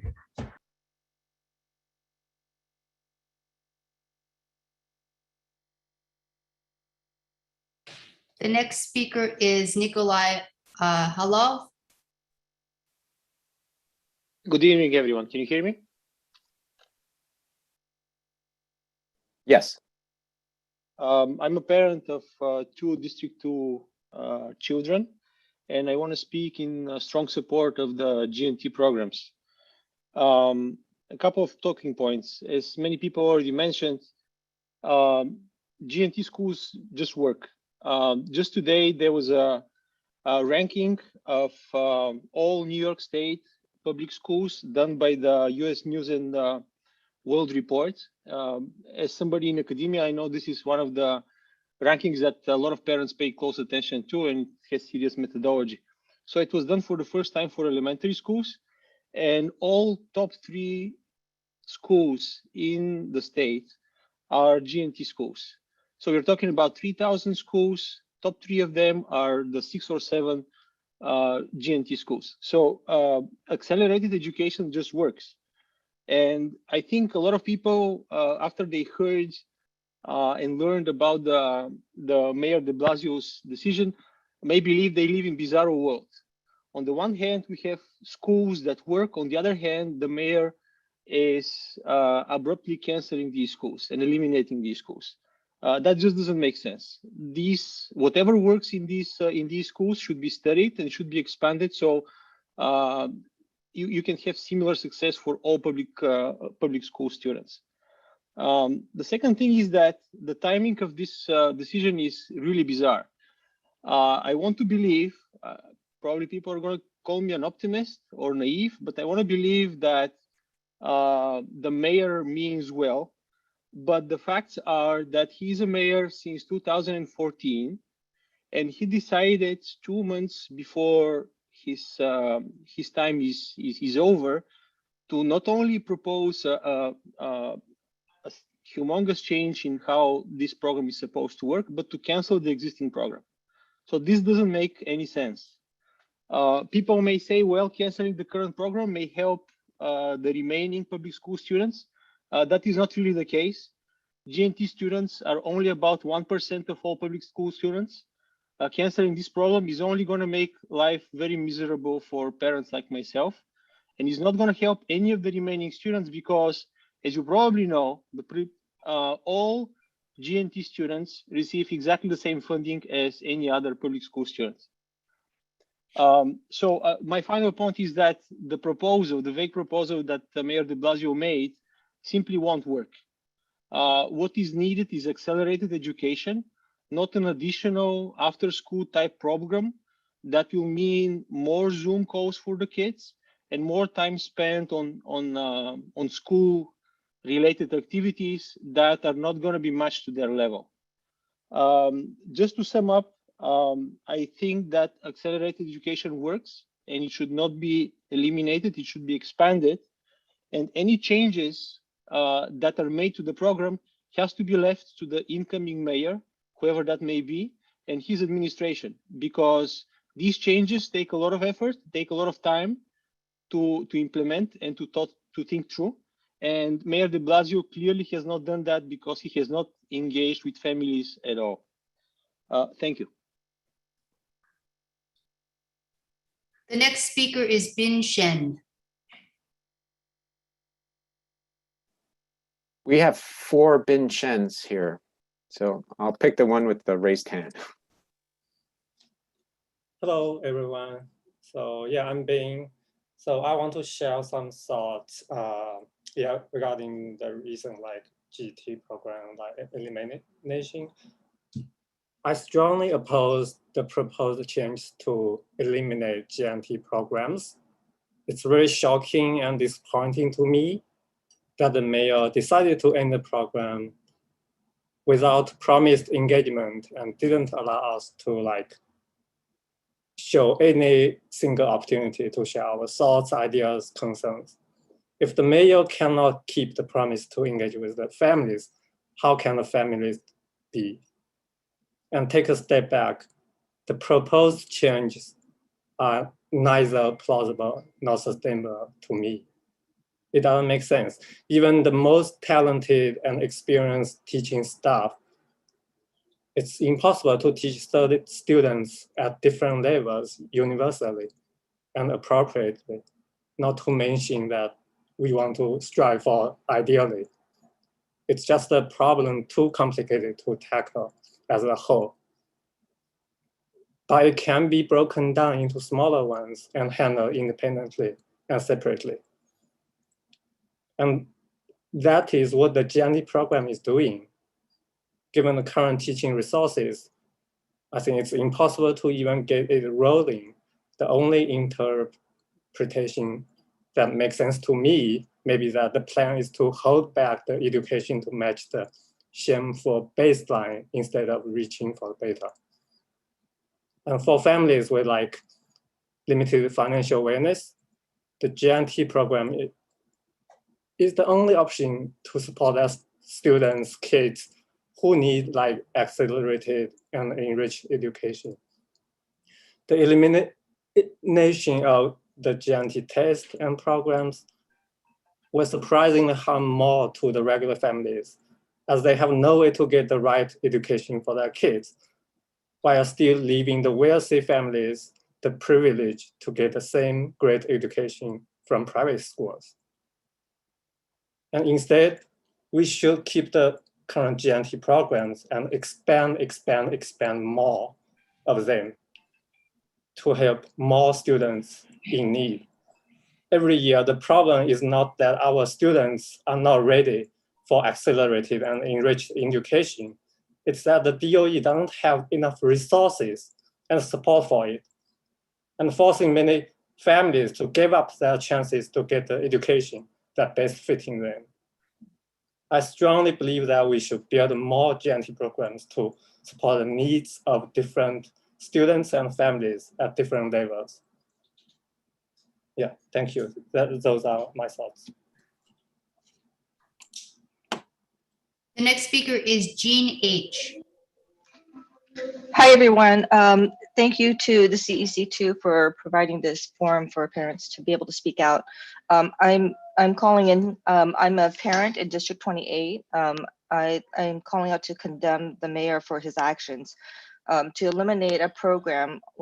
Number one, that he didn't run on as part of his election platform. Number two, had no parent engagement. Number three, waiting until literally a few weeks before he's out of office is unacceptable. You can't even call this a fait accompli. This is really just done by fiat, which is not democracy. We have had the experience of being in both a gen ed program and a GNT program, and there is a difference. As diluted as the city and some of the district schools have made some of the district programs out to be, it's still worthwhile, and it has been an important change in my child's life. And I condemn this action by him. You know, when she was in a gen ed program, we were told, because there were so many children that qualified, that she would get enrichment. So I know what this enrichment is. It's a few extra worksheets here and there. That's it. No teacher engagement, no additional help, nobody even checking it. That's not, I'm sorry, but that's not accelerated education. We cannot have this. This is unacceptable. And last point I want to make is it's a different experience when you're out in the outer boroughs. There aren't as many. And when you apply to a district school, some of them are so competitive. You really have what would be the equivalent of a citywide school, taken up by children that have qualified for citywide seats, but yet it's a district program. So they're not necessarily accelerated. We need a separate accelerated program for children that are on a faster track. It's unfathomable to me that we have most of them concentrated in areas close to Manhattan or in Manhattan or you know, downtown Brooklyn, nothing in central Queens, nothing in southeast Queens. We need to expand this program. We have, out of the 6 or 7 districts that we have in Queens, there are 2 districts with only 1 G&T. How is this possible? If we want to talk about you know, racial disparities, expand the programs. These are exactly the neighborhoods that don't have them. So that's all I have to say. There's a rally on Thursday. It's being organized by parents, Tweed Courthouse, 12 p.m., organized by Place. I would encourage parents that are upset or angry over this and that want to support the Gifted and Talented program to please come out and speak then. Thank you. The next speaker is Rose Zhu. She's not on the list here. And Kira spoke already. She can speak in the second session if she'd like to. Okay, no problem. I wasn't sure if it was her again. Okay, Faiza Moji. Hi there. My name is Faiza Mauji, and I'm a PS77 parent. PS77 is the Lower Lab School. It's a district G&T school in District 2. I don't want to go down the path taken by previous speakers. I send my kids to a G&T school because I believe in accelerated education. My kids aren't particularly gifted or talented. They've basically been read to since the first day they were born, and therefore they can cope with an accelerated education.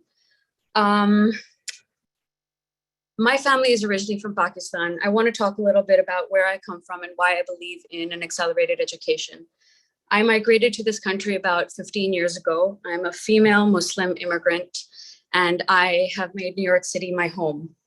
My husband and I, we moved here because we thought that in this country, and especially in this city, we could give our kids things that we couldn't give them back home in Pakistan: individual choice, an excellent education, standing ground for them to exert their rights and their will and to be able to use their voice.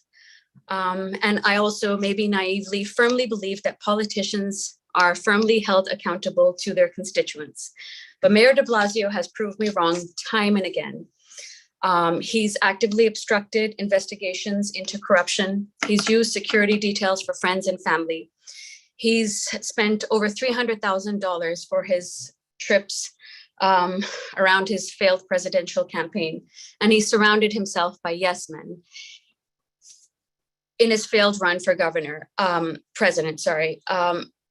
what boggles my mind and what really scares me is how people who maybe haven't lived abroad in a country where you don't have individual choice, maybe you don't understand that when politicians take away your choice and your voice in major public policy decisions, you should be rioting in the streets. You really should be.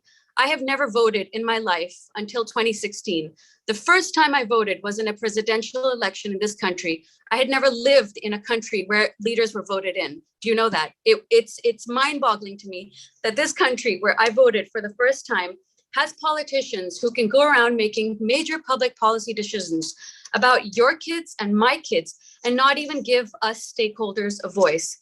It is, I just don't have the words for it. It makes me angry every time I think about it, and it makes me disappointed and afraid.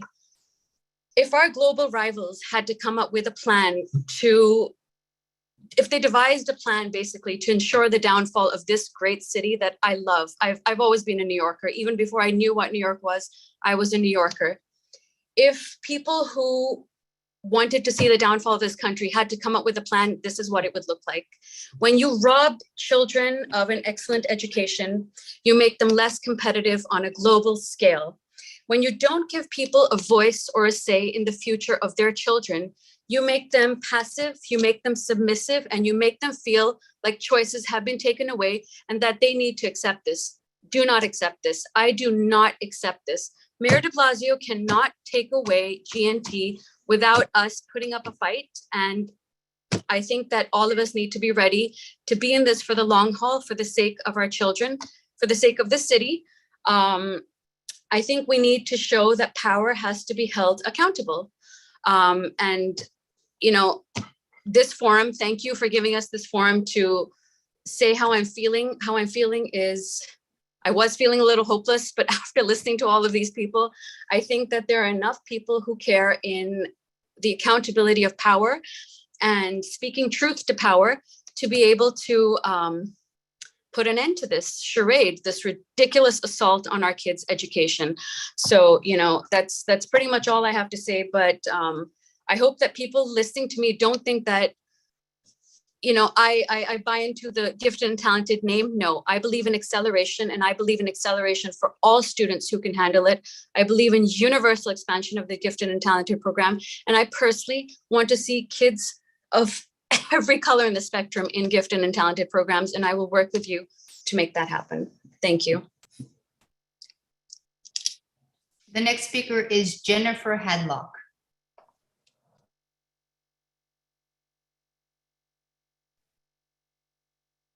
Can you hear me? Okay. Good evening. My name is Jennifer Hadlock, and I am a co-parent of two biracial teenagers, one who is on the autism spectrum and one who is very artistically and scientifically gifted. Neither of them were in the GNT program. I personally was in a segregated school as a young person and was in a GNT program. I do not think it was a positive experience, and also have listened to a lot of young people in the city who have shared that it has sent a racist message about segregation to them and to their fellow students. I believe we all live in New York City to be in a diverse school system. That is going to be a skill in the future. Segregating students by biased tests at 4 years old is wrong. Even the person who gives the test said this last week at the CECD2 committee meeting. We see this play out in the population in the program that it is a segregated program. De Blasio has done a crappy job, rolled this out poorly, as he has done many things, partly because he was afraid of this. He was afraid of this response. He and the chancellor did say there will be input, and many people here tonight have said that there was input, that there have been many meetings, that there have been a lot of folks talking about this for many years. So the thing is, you don't agree with the proposal. Don't use the supposed lack of input with the lack of agreeing with the decision.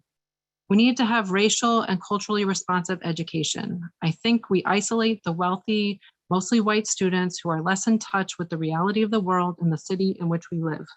I am concerned that making this statement by CEC2 in this position just proves the folks who live just north of CEC2, as I do, that this CEC is racist and classist, and that they are correct for thinking this.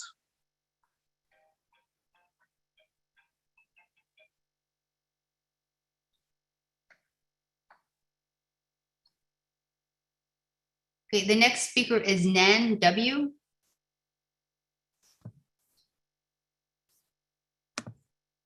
Hi,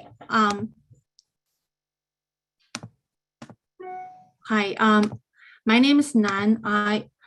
My child goes to District 20 school. I wanted to express my support for GNT program and express my disappointment at the mayor's decision to eliminate it.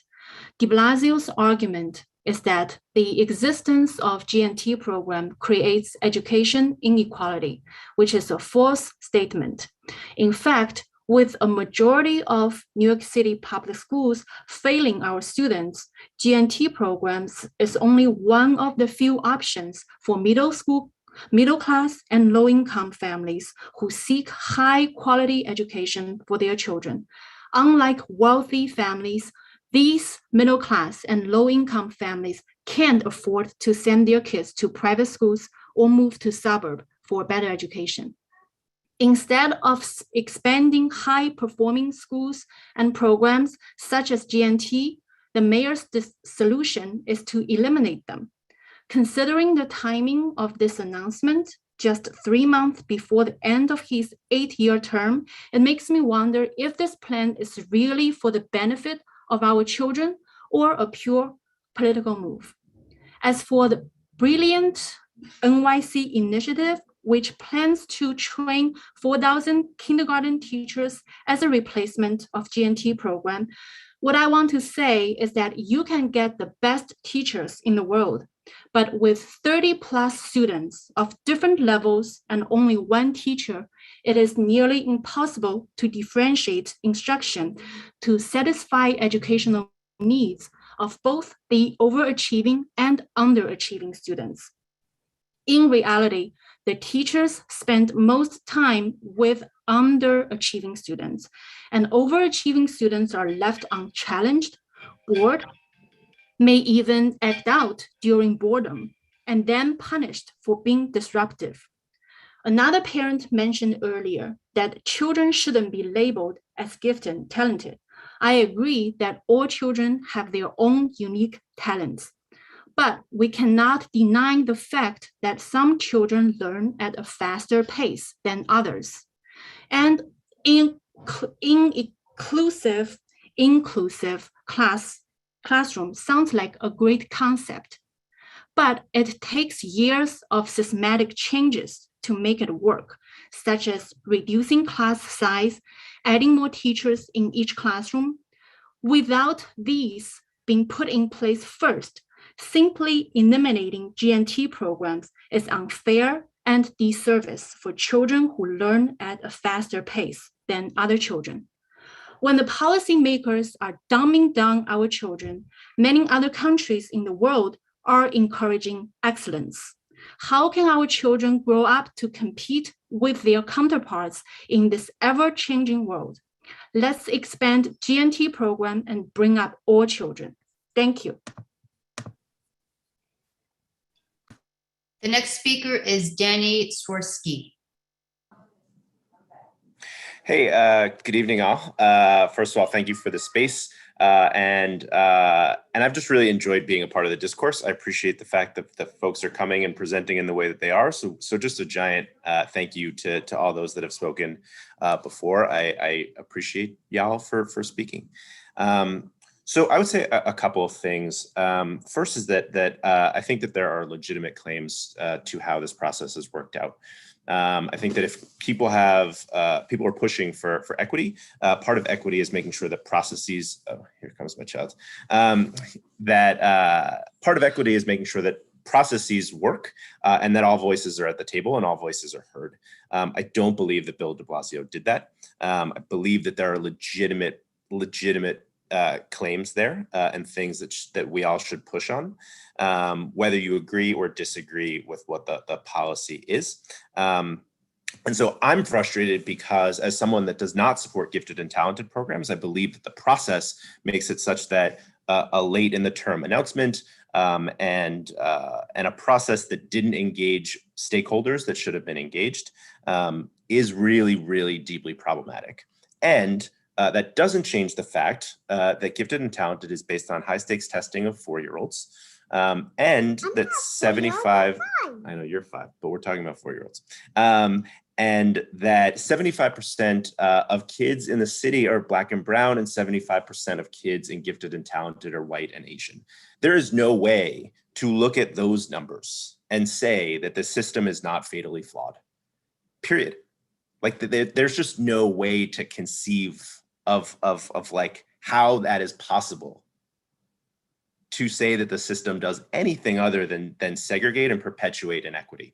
And so for those families that are part of gifted and talented where things have worked out for your kids, that's awesome. And I applaud those folks that have said, like, we want to revise the system, we want to do things to change and make things better. Awesome. I would say at the CEC level, I think that it'd probably be good to separate these two things out, to say that there's one resolution about the engagement of families where everyone can agree that the DOE could have done a better job and needed to do a better job with engagement, and separate that out from the support of gifted and talented, because to me, those are two separate issues that I think the CEC should engage with. And the last thing that I would say is, in addition to being the parent of 2 incredible daughters in District 2, 7-year-old and a 5-year-old, I've also been an educator for 17 years. 7 of those years as a teacher, 10 of those years as a principal. I've taught in the Bronx, in Harlem, and Washington Heights.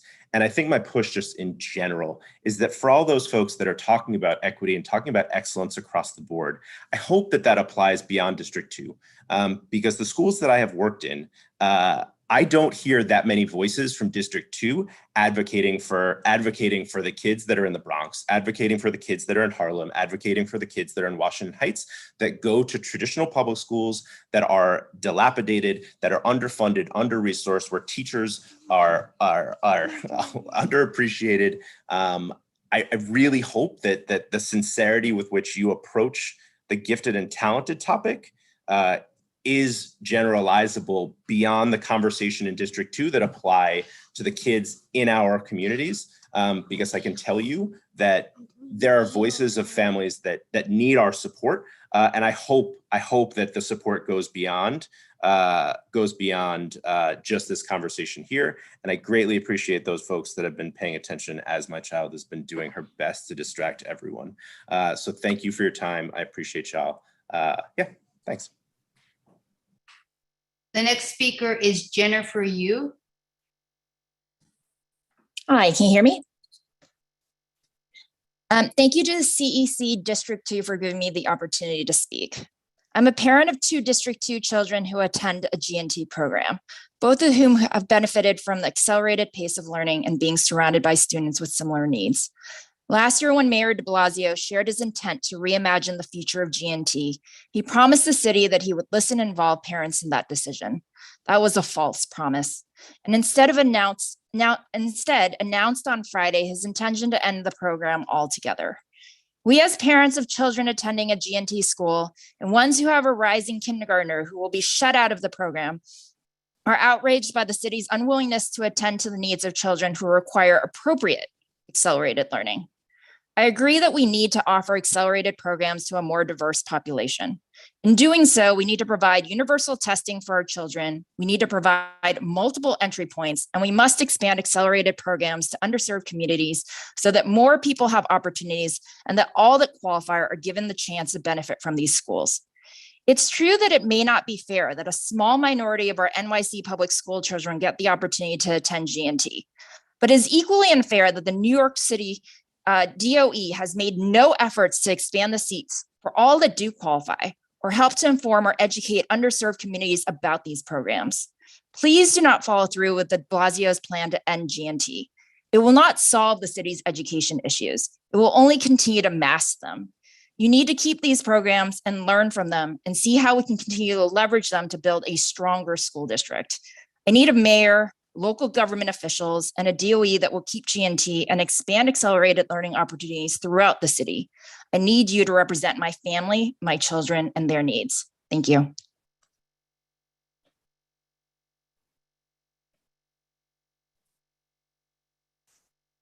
Okay, the next speaker is Lilibeth Feliciano.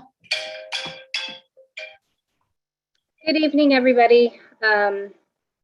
I am going to keep it short and sweet. The first thing I want to put is that I do not support the resolution presented for one reason and one main reason only.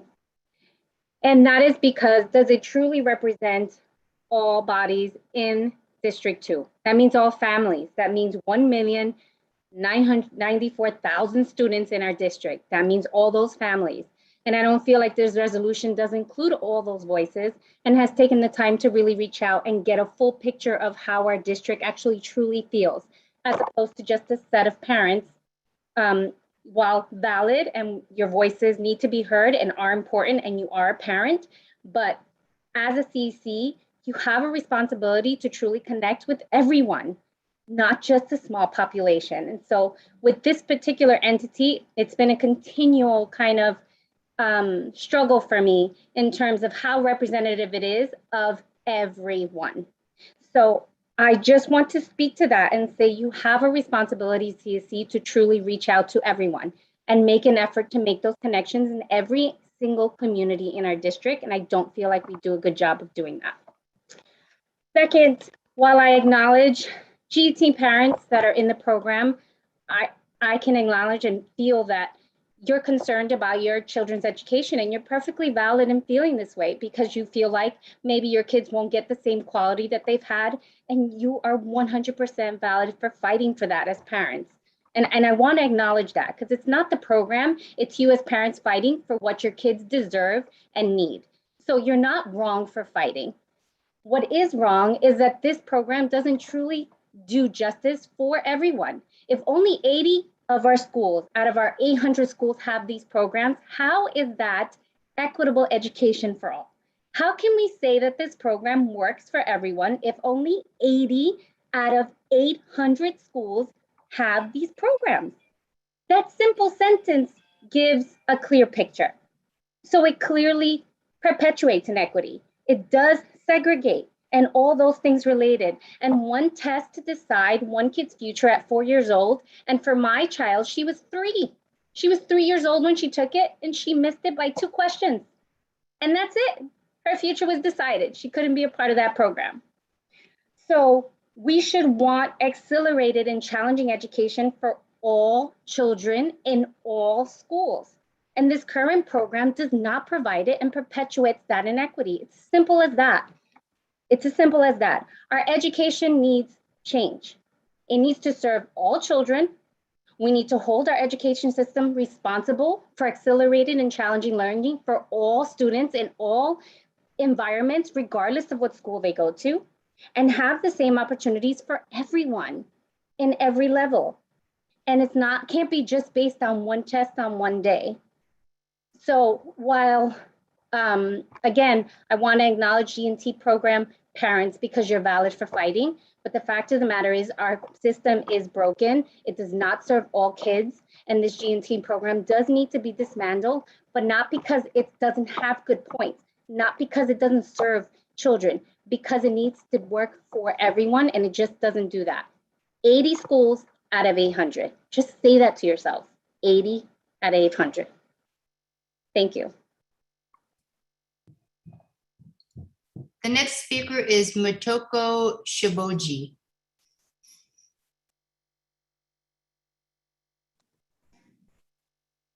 Hello, do you hear me? Yeah, okay. Thank you very much. I just wanted to make one point. I don't think everybody is the same. So the school program doesn't have to be same for every student. And I think I'm happy to have some different options. So I just wanted to talk about last Friday. I managed to take half day off from work and went to help the bake sale at my daughter's elementary school, PS33 Chelsea Prep. And my kids and their friends were super excited to get the baked goods. But many parents who also managed to take hours off from work were worried and confused about what will happen to our school community. It was just a very beautiful day. A lot of people gathered, and it was very beautiful, but very confused and concerned. One of them was a healthcare worker, a woman of color, working through the pandemic to save lives, couldn't join any CEC or PEP meetings. The next thing she knows, her son's school will be phased out. School isn't just learning math. As you go up the grade, you gain more responsibility as an upper grade student. My 5th grader used to go read books to younger grade class. My current kindergartner will not have the same opportunity to do that if half the school is phased out right after her. So for working parents like us who can't afford a nanny, sustainable and stable education is really important. I am shocked to hear from Jessie that she, even the DOE member who plans on our district, learn about ending GNT news at the same time as us, which is last Friday. That means there's no plan. What will happen to PS33 if half the school is phased out? How will you fill seats?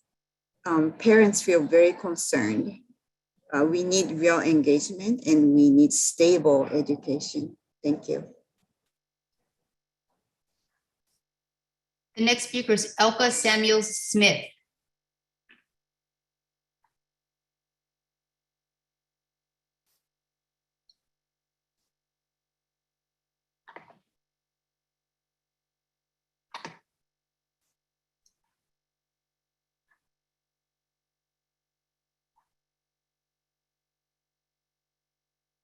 Did you find Elka Samuel Smith?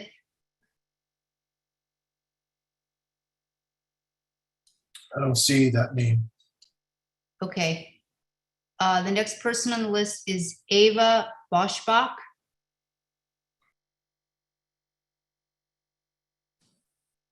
Hello, can you hear me? Yes. Thank you.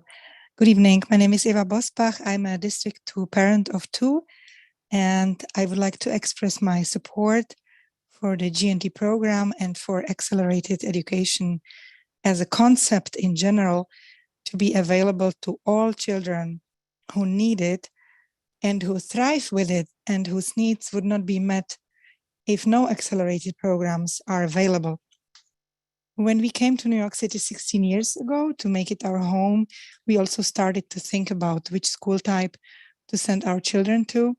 And it was really interesting to hear from our German friends, for example, parents who suggested to try to get the children into something called the GNT program here, because they said compared to regular general education program, I'm quoting them here, this type of education finally gets to the level of a regular, normal elementary school in Germany. So I'm saying this to point to the fact that education is a way to the future, and we need to educate our children as best as we can to be competitive as a country with other countries who actually invest in excellence and in their schools and in their kids. And besides this international and future aspect, it is also important for every individual child to receive the education that meets their needs. These are children with special needs, in my opinion. They have special need for accelerated education. They will be unhappy and not thrive if they do not have their needs met. So let's make this program better, expand the accelerated opportunities throughout the city, make sure that every child who can benefit from it has access to it.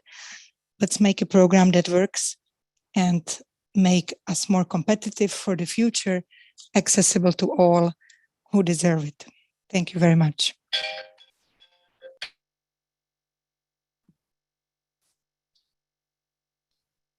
The next speaker is Mark O'Toole.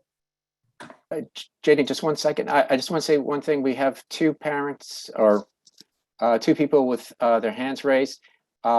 Unless you're on the list and already and have not spoken, we're not choosing people who've raised their hands. You can speak either this session or you can speak at the second public session. Thank you. Hi, can you guys hear me? Yes. You can, great, thank you. Hi, my name is Mark, and I'm also a parent of a citywide G&T student. I'd like to thank you for the opportunity to speak today. I too support this resolution 181 and the G&T, and I oppose the mayor's ill-advised decision to scrap it. I'm also an immigrant from a country that celebrates educational excellence, and it doesn't try to destroy that, because it sees its future in better outcomes. And I think this mayor was very disingenuous when he cancelled the G&T without any consultation with parents and those schools impacted by this decision. As far as I can see, he essentially sort of lied to parents when he said he would get us all involved and seek our input. I'm in favor of expanding G&T, not cancelling it. I think it's woefully wrong that a mayor with months left to go make some crazy life-altering decision like this. I don't think it's fair that children who show an aptitude be denied an accelerated education, which I think is often confused with the words gifted and talented. I know most naysayers don't appear to understand that this is an accelerated program. It's the same education everyone in the DOE is getting, just at a faster track with kids who need a challenge and are for the pace and academic rigor. So why would anyone deny that? It's one of the few areas of the DOC that produces positive academic results. Why wouldn't we want to expand that which works and offer it to all the more kids in all the boroughs? Essentially, don't destroy what works, let all the boats rise. The issue is the mayor and the DOE. It's not the G&T program itself, although it can certainly do with some modifications, and I don't disagree with that. I'm hoping that a new mayor, and if that's Adams, so be it, great, will step in here and fix this and reverse this decision. Thanks for that. I just want to point out that Elka, whose name was called earlier, is here now, and she has her hand raised.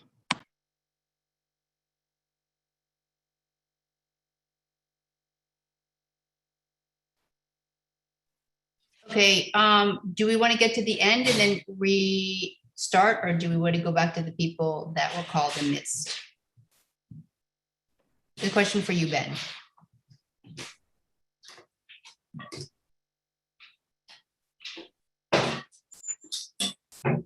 Sorry. Ben, you're muted. I'm sorry. I think we have to go down the list and then come back. Okay, so the next speaker is Natalie Yang. Hello, my name is Natalie Yang. I'm a parent. My daughter is in a GT program in District 2. I'm strongly against the mayor's abrupt decision to discontinue the GT program without public hearing and viable alternatives. First, no hearing shows the mayor does not care what the parents in the city think. He just does whatever he thinks is right or fits his political agenda. The mayor robbed us of democracy this great country is proud of, and waiting until only 83 days before his term ends to announce it is absolutely irresponsible. Second, why we need GNT program in public education system? I think is actually, in fact, one kind of special education too. In 2020, there are 12,834 kids applied for kindergarten, and 3,541 kids scored 90% and higher in the GT test. Clearly, there is a significant need for accelerated education. That's why the seats in current GT schools are never enough. Should we just ignore kids who will be bored in a regular classroom and lost interest in learning forever, or just let them thrive in an accelerated program? GT program is not a privilege, but a need. We should expand the GT programs and add in more entry points, but not eliminating it. I agree that GT admission is not perfect and there's a lot of room for improvement, but it did serve many kids who need accelerated education. Therefore, eliminating a working program is not the solution. Thank you.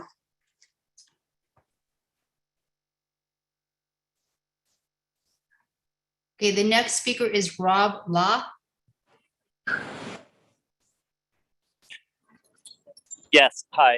My name is Rob Law. My son is in PS 334 in the Upper West Side. I am a District 2 parent, and I would like to speak out in favor of the GNT programs. First of all, the misinformation that's been spread on through the media drives me absolutely crazy. You see over and over and over again the statistic that 75% of the GNT students are white or Asian. I looked up the statistics today. 35% are white, 40% are Asian. 32% of New York City's residents are white, and 35% are GNT. That is not a disproportionate representation. All eliminating it does to fix the racial divide is punish Asian families at the expense and not punish the white families. In fact, the white families who have money will go elsewhere, will go to the private schools. It hurts the middle class. Those of us who can't afford private schools but have kids who are exceptionally gifted and are able to, and we need to provide a place for them. Second, de Blasio in the campaign, the other candidates in the campaign, there were many, many, many de Blasio clones running who wanted to eliminate the gifted and talented program. Eric Adams was the one who forcefully said, I will not eliminate. In fact, I want to expand. So what does de Blasio do with a few days left of his administration is put in place something to eliminate. Now, the hope is that Eric Adams will overrule de Blasio, but there's no guarantee of that. And we would lose 2.5 months in the meantime. I have a family member who scored incredibly high on early IQ tests, but was in a system, not in New York City, that didn't separate him from the other kids. Instead, he was picked on, and he was not challenged, and he dropped out of high school, got in fights, and is currently working at Chipotle. There's no guarantee that a high IQ, if you're not challenged, will guarantee success. And all we're doing is putting roadblocks in the ways of kids who can be among New York's most successful. I wonder where Lin-Manuel Miranda would be if it wasn't for Hunter. I wonder where Justice Sotomayor would be if it wasn't for Hunter. These are kids who need the one up, and we need to provide for them. Thank you. The next speaker is Ursula Jung. Hi, I wanted to say that once again, It was fine. You were late. once again, Mayor de Blasio shows us how not to announce a major policy change, which is bring it on a Friday before a long weekend with no stakeholder consultation. I repeat, no stakeholder consultation. As far as I know, not one parent, teacher, principal, SLT, or elected official, including CECs, were consulted before the announcement. Now we have a weak promise of community consultations. Isn't that putting the cart before the horse? The mayor continues to use GNT programs as a smokescreen to divert away from the fact that over the past decade, math and English proficiency in Black and Hispanic communities has remained abysmal. No attempts have been made to improve this. Is simply training teachers, like he is now talking about, what was adequate? Why has this not been employed? I am also baffled as to why there is so much talk about a program that affects a few thousand children of the hundreds of thousands that attend the New York City public school system. It does not cost the DOE anymore or divert funding from general ed schools. I can only assume this is because people are misled about what GNT schools and education is. We all benefit from diverse classrooms for our children.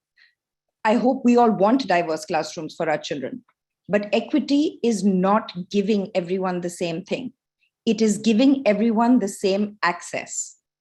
So perhaps what we should be talking about here is universal testing, improving admissions and access into the GNT programs, repeating this testing through grades, and expanding GNT programs across the outer boroughs so we can welcome more families and children. Thank you.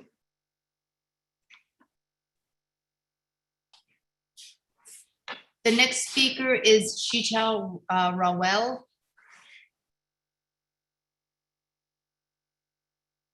I don't see her.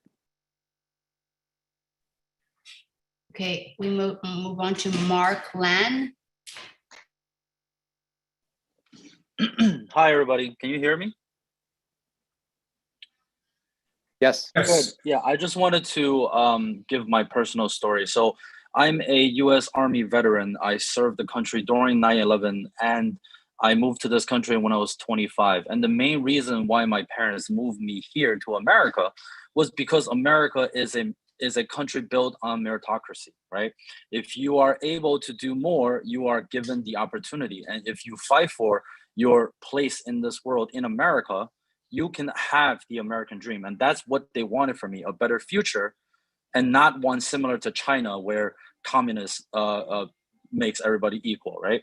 And so I'm in strongly support of the GNT program, and getting rid of it is purely telling the middle class people to just, you're SOL.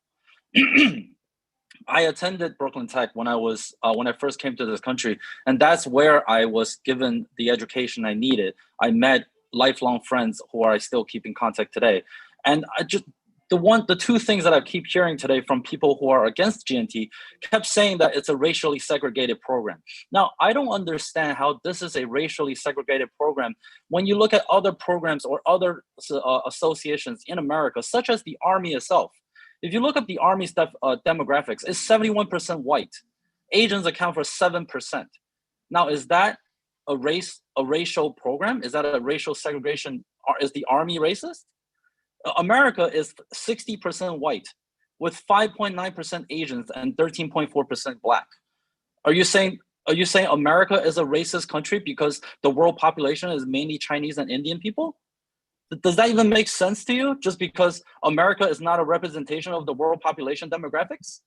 That argument sounds very bizarre and very just not reasonable. When you look at NFL and NBA demographics is mainly African Americans. How do you explain that? Are they all racist programs? You cannot say a program is racist simply because of the student body or the demographics of its population. You just can't.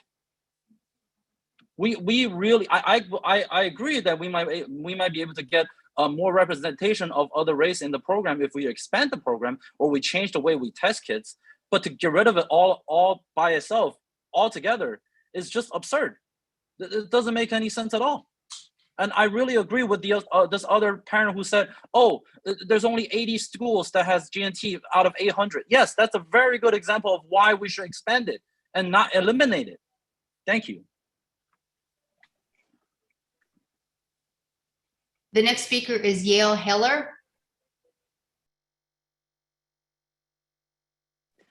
Hi. Yeah, actually, I'm in support of the resolution 181, and I guess dovetailing with the last speaker, I think people keep focusing on that this is white and Asian kids, that this is 1% of the population, that this is 80 schools out of 800. I would also argue if you have to get a 90% or better, that would imply 10% of the student population should be served by the GNT program, whatever you want to call it. When I was a child growing up outside of Philadelphia, it was special education. And the look was you have tails on either end of the distribution, and some kids need remedial help and some kids need accelerated help, because you want people who are engaged and willing to learn. And as anyone with children knows, getting them to pay attention and remain engaged is the largest challenge, no matter what end of the spectrum you're on. I think there's a thought here that it is a program of privilege rather than it is one where you are serving all students in the population, and all students in the population deserve to be educated. If we were talking about IEPs, we would never say that these kids shouldn't get that because it's X% of the population. And that would be so wrong. I would also say that, speaking as a parent at PS33, I am zoned for PS234. If you want to talk about a white school, I would be sending my kids there. It is not a racial bias on the part of myself and other white and Asian parents to go to PS33, where we probably bring diversity to a largely Hispanic and African-American school. And I view it as a plus of the GNT program. I would also add that our school encourages all students to take the exam. We also encourage students who did not place in the exam, but who are showing high aptitude to then be invited into the program from the general education program. So I think, you know, this is a land grab by a lame duck mayor and a lame duck superintendent. We all know Adams has said he will not keep her as the chancellor. And, you know, I just don't think in this process, I would agree with an earlier father who was against the program, but also against the process. This process was just an appeasement strategy with no teeth. And all I can say for those of you who are relishing the disintegration of a valued program, this could happen to a program that has meaning to you. So if you tolerate this from that standpoint, you tolerate that from any standpoint, regardless of whether the program is English as a second language, IEP, or any other program. Thank you. The next speaker is Dipti Mehta. Hi, everybody. Can you hear me? Okay, perfect. So I'm a District 2 parent. My child goes to PS334 on Upper West Side. And basically, I agree with lots of speakers who've already said so many things that I would have wanted to say. But one thing I've been hearing is people saying 4-year-olds are having to take the test, 3-year-olds are having to take the test, and that's wrong. First of all, have you asked the child? The child has fun. My daughter had fun in the test. But the point that I want to make is my daughter has an IEP. And to figure out or to prove her disability, she had to be tested when she was 2. So if you're testing children at the age of 2 to prove that, so that the parents can prove that they have a disability and so that they can get special services, so then why not test them for their abilities that are maybe superior or they are better? So to me, that testing process, maybe the word test is becoming like a trigger thing for some people, but I think it's evaluation. And if my child was evaluated at 2 for the disability, then if my child is being evaluated at 4 to prove that she deserves to be in the accelerated program, I don't see an issue with that. And I figure that we should probably, if the pressure is being experienced, then I think it's by the parents, not really by the children. The other thing that I heard is the racial inequity thing. And I think that point has been already dealt with by the previous speakers now, just recent speakers really well. But for me, I found out about the test a day before the registration deadline. And just for kicks and giggles, I was like, let me just register her. And then we worked a little bit on the test material that we got from the DOE, and she really excelled. So if the problem is about racial inequity, then just create awareness. Just tell all the parents about the test. I mean, we didn't have to do much. We just found out about the test a day before, we registered, and then she got into the program. So yeah, we were lucky, and she was probably capable. And the third thing I wanted to talk about was like the plan to have teachers teach at multiple levels. I think that's just crazy. And I know a lot of speakers have already spoken on it. But if that's something that the DOE wants to do, then perhaps first implement it in a few schools, try it out, see if it works, try it out for a few years and see if the teacher is able to handle multiple levels in a classroom, and then propose it as a solution for something. And again, I just don't think dismantling a program that's working is a solution. I think expansion is the way to go. I think I have a lot more to say, but I think I'm going to just cut it here. Thank you so much. The next speaker is Rebecca Gart. Sorry if I pronounced it wrong. Hi, as last time, I'm here on behalf of not only the majority of parents at my children's school in District 2, which is the Ella Baker School, but a very large number of parent and community groups who have been working to dismantle gifted and talented programs for the last 10 years. This is not a new initiative. This is something that hundreds of parents and other community members have been working on citywide in all districts for a long period of time. The other thing I want to say, as I said last time, I spoke as a teacher educator, and this time I'm going to speak as a developmental psychologist, which is what my degree is in.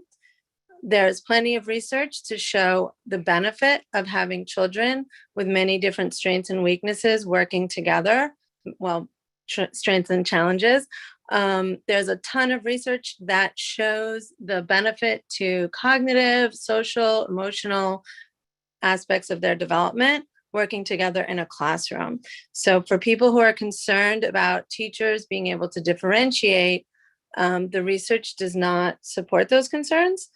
What you might want to do is use your time and efforts to providing more support to classrooms that you think are overburdened in some way, or that create an extra challenge for teachers to manage mixed groupings.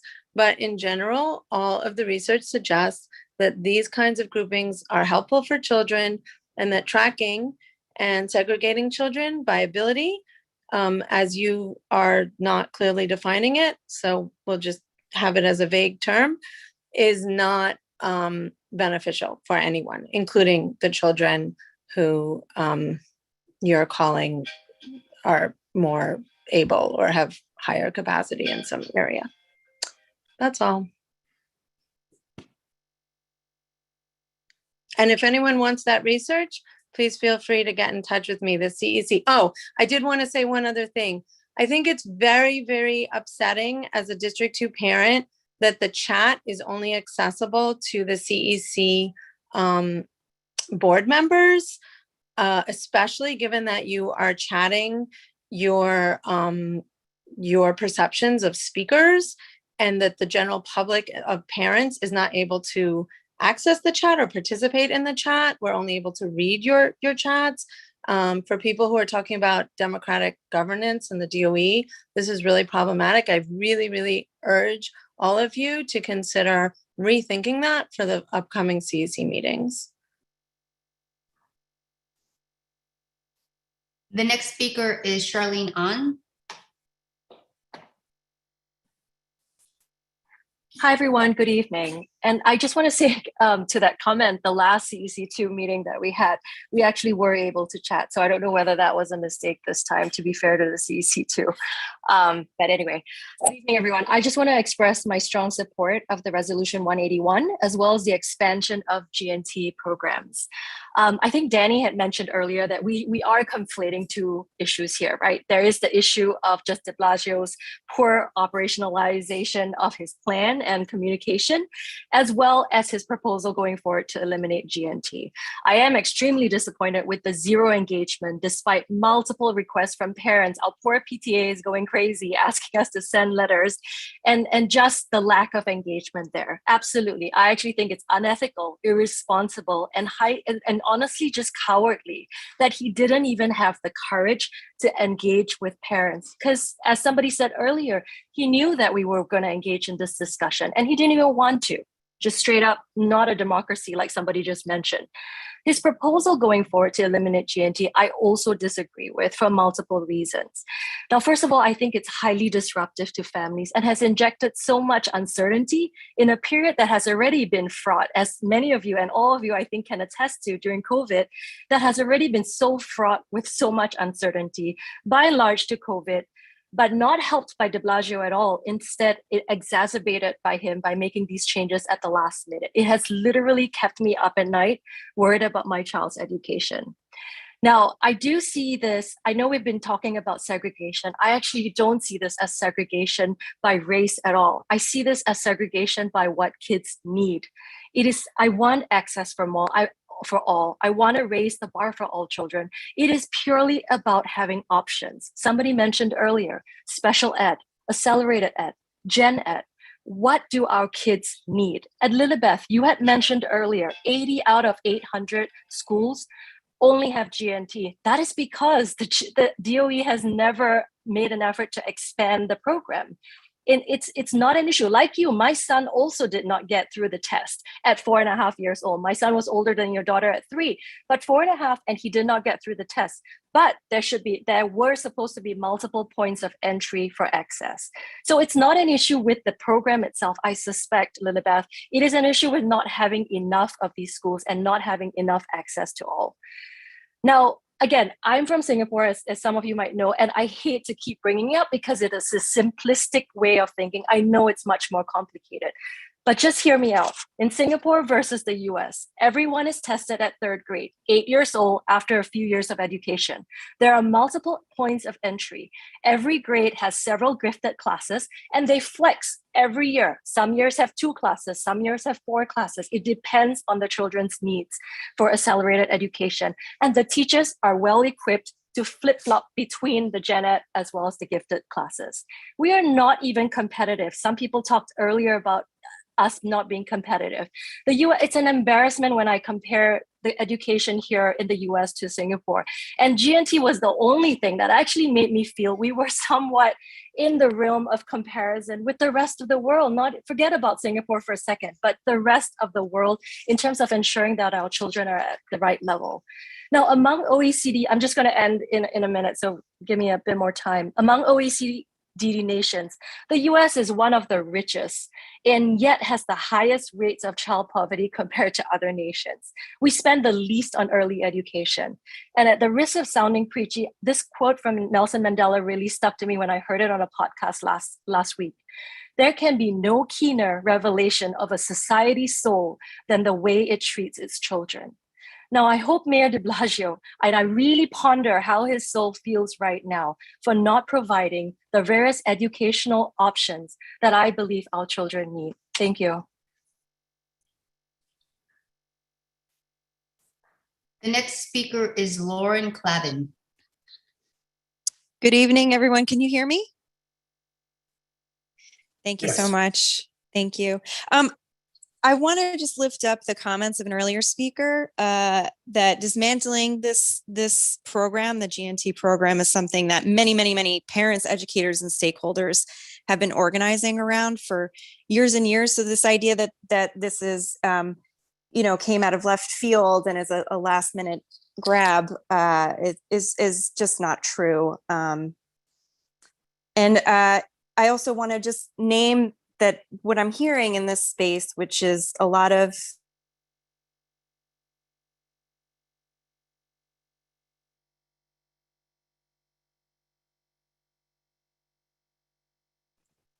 Lauren, you're muted. Oh, sorry about that. So yeah, I just want to, You muted yourself again for some reason, Lauren. Okay, how's that? Good. Okay, I share the sentiments of everyone who's expressed confusion and anger, and I do agree that the way this was rolled out is certainly not ideal. All that said, I'm a public school parent in District 28, and I am a graduate of New York City Public Schools. I'm not going to get into the data like I plan to because it overwhelmingly proves that this program exacerbates segregation, as many people before me pointed out. And that's reason enough to get rid of it, but that was already spoken to. I am also, I'll just share my personal experience. I'm also a product of the previous iteration of GNT. And what that experience showed me more than anything is that not all public school kids were considered equal. That some of us, a very small minority, were given enrichment, special privileges, and access to arts programs that the other kids did not get. And that's exactly what I do not want for my own children. And as usual, I think it's really unfortunate that we don't have any students here to share their feelings about this program and the tests they took to get in, because I really wonder how they would feel about the fact that advocates for GNT see them as more special, more deserving of resources than hundreds of thousands of their peers. I think we all agree that we want the best for our children, and segregating them just isn't the way to promote their success. If we want better outcomes for our own children, we need to speak out for equity and access for all kids, all of them. I really appreciate the energy and the passion of everyone here. And it's truly my sincere hope that you bring that energy and passion into advocating for the success of every single child in every borough and every school across the city. Thank you. The next speaker is Romana Ramzan. Hi, I'm sorry I had something typed up and I'm going to ramble because I also wanted to address things that I've heard tonight. Accelerated learners do not benefit from those mixed level groupings. I've seen the studies as well. They get nothing out of it. The lower level students gain from those interactions. And I personally am not sending my child to school to tutor others. I know that might sound harsh, but I feel that he's going to school. He needs a teacher in front of him who is able to meet his needs. Teachers are not equipped to handle the needs of accelerated learners.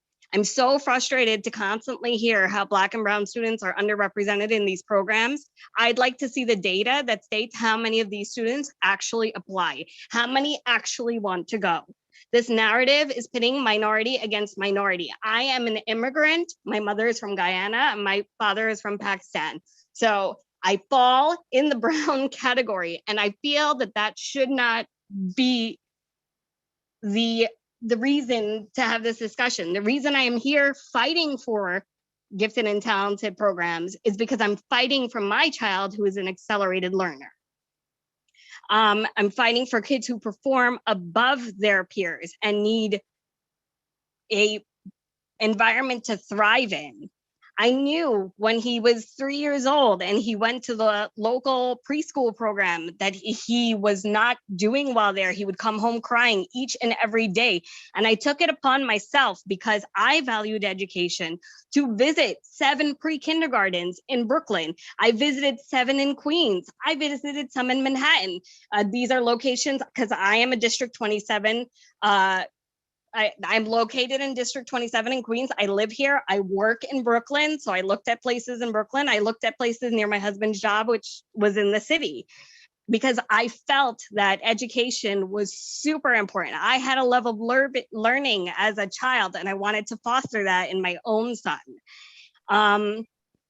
The parents, my local parents that I spoke to in the neighborhood, all thought that I was nuts. They sent their kid to the school because it was what was the local school, because it was what was convenient for them. And they're entitled to that choice. But I felt that the Gifted and Talented program offered me a chance to get the needs of my child's needs met. Education has always been forefront at my decision-making process for my family. My husband and I were looking to move out of New York City to afford my son an opportunity at a quality education. Had he not been offered a seat in the citywide school, we would not have stayed here. And I was concerned about him being the only brown child in a suburban neighborhood. So I'm really, this narrative that's being pushed is just, it kills me. There should be accelerated learning options in every school. There were more programs when I was a student in public school under different names. I was in part of SV programs. I had honors classes. I know in Brooklyn in District 22, they had Eagle programs, and those all sort of disappeared each year, and parents were unhappy about it. I'm a product of the public school system, and I love to learn it. But at a young age, when I was going to school, the classrooms were homogeneous classrooms, and students were learning with peers that were also learning at a similar pace. We competed with each other. We shared ideas. I'm sorry, I know I'm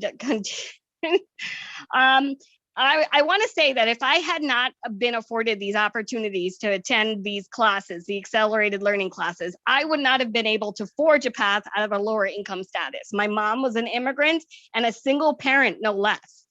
And the one thing she pushed to me my whole life was, no one can take your education from you. And Mayor de Blasio is looking to rip it away from my child. Thank you. Okay, the next speaker is Yuki S. Hi, my name is Zongling Wen. I'm using my wife's account. I'm here to express my strong support for the GNT program. I want to say I'm very deeply frustrated, disappointed, and angered by the mayor's decision. Right. So first of all, I want to say that I support quality of education for all. I'm just not seeing a logical connection between destroying a well-performed program and how to achieve that goal, right? I see very little evidence provided, right? And I see many people making the argument using the name of diversity and equity. So sure, let's talk about that, right? I recognize there is a deviation between the demographic that attend GNT and also the general population of the city, right? So I think screening and location of the school play a role here, right? So I think we should certainly rectify that, right? And provide an equal opportunity for people to get into GNT instead of destroying the program completely. Right. And secondly, I don't really see a reason that diversity has to be defined in a very superficial way by the skin color. Right. Right now, my son attend PS 77 lower lab. I see kids and families coming from all kinds of background, having a diverse set of experience, values, and talents. Right. I think that is a more profound definition of diversity, in my opinion. Right. I think people are saying that a lot of white population, Asian population attending GNT school. It's not like white and Asian population are a bunch of nameless people out there, right? They have different background, right? Some of the Asian are like third generation Asian Americans. Some of them are immigrants from Taiwan, from Singapore, Korea, Japan, right? All of them are different.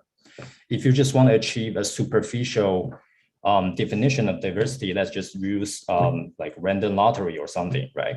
So let's use university education as a analogy here. Yeah, I'll try wrapping up this in shortly, right? Let's use university education as a analogy here, right? If we select student and professor that get into Harvard and MIT by random lottery, I think MIT and Harvard wouldn't be the original Harvard and MIT, right? So finally, I want to say I have zero confidence in the current mayor, right? Let's vote for the next mayoral candidate who can end this nonsense. Thank you. Ben, I think Jean Han spoke already. Hong, is that correct? Jean H did. Okay, is this different? The different Different person? name. It's a different name. Okay, all right. And the next person is Jean Hong. They're not there. We can skip Jean Hong. Yes. Natasya Shayagieva. Sorry about that. And they're not there too. They're not there. She is there. Yes, she is. Yes, she is. Oh. It's Nastia Shaida. ASTY. Raise your hand. Maybe he can find you. Do you see her? Or she has her thumbs up? NASTYA. Yes, hello. Yes, my name is Nastasia Shigaeva, and I am a parent and a teacher. And I'm a parent of a student who studies at GNT school in Brooklyn. And I am a teacher in a private school and NYCS school in a private school. In a pre-K program, just DOE pre-K program. And we all hear voices of New York City teachers who are struggling to find enough time for teachers prep, especially right now in the pandemic, but it was before that as well. And I hear voices of other parents, and I agree, justice for all sounds amazing. And right now, by eliminating gifted and talented, what is happening is we don't give justice for teachers, because by removing the gifted and talented program, the struggle of differentiated instruction lays on the shoulders of those underpaid and unappreciated teachers in overcrowded classrooms. For example, so it means teachers' time has to be used for differentiated instructions, for teaching to multiple levels of different students. But unfortunately, right now, which sounds great, but in reality, teachers, unfortunately, will spend most of their time helping students who are below level, who are, for example, have behavioral problems, who have, for example, IEPs, etc., etc. I'm speaking from myself because, unfortunately, what I see in my classroom, sometimes this is what's happening. I have to pay more attention to those who are below the age level. And I feel frustrated that I cannot help the students who are above their age level, who are reading in pre-K, who are ready to go further.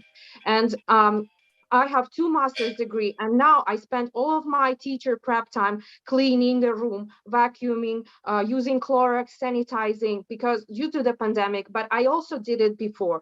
And what will happen with eliminated gifted and talented schools is the same will happen in early childhood programs in 1st grade, etc., etc. And so I'm asking to expand the gifted and talented programs to not eliminate it, and I support gifted and talented program. And somebody said here that they would like to ask the kid about their experience, and of course I can only speak for my kid, and it was a nice experience for her. It was not a stress for her to take this exam. And I'm here to support Gifted and Talented program, and please expand Gifted and Talented, help students, and please help the teachers to not struggle and in this situation. Thank you.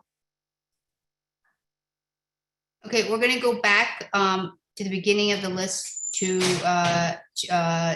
call on people who weren't on the call or who wanted to go later. Chris Daniels. Is Chris Daniels on?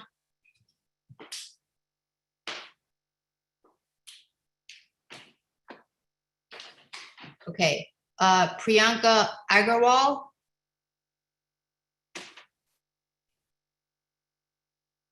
Okay, Hunter Dare.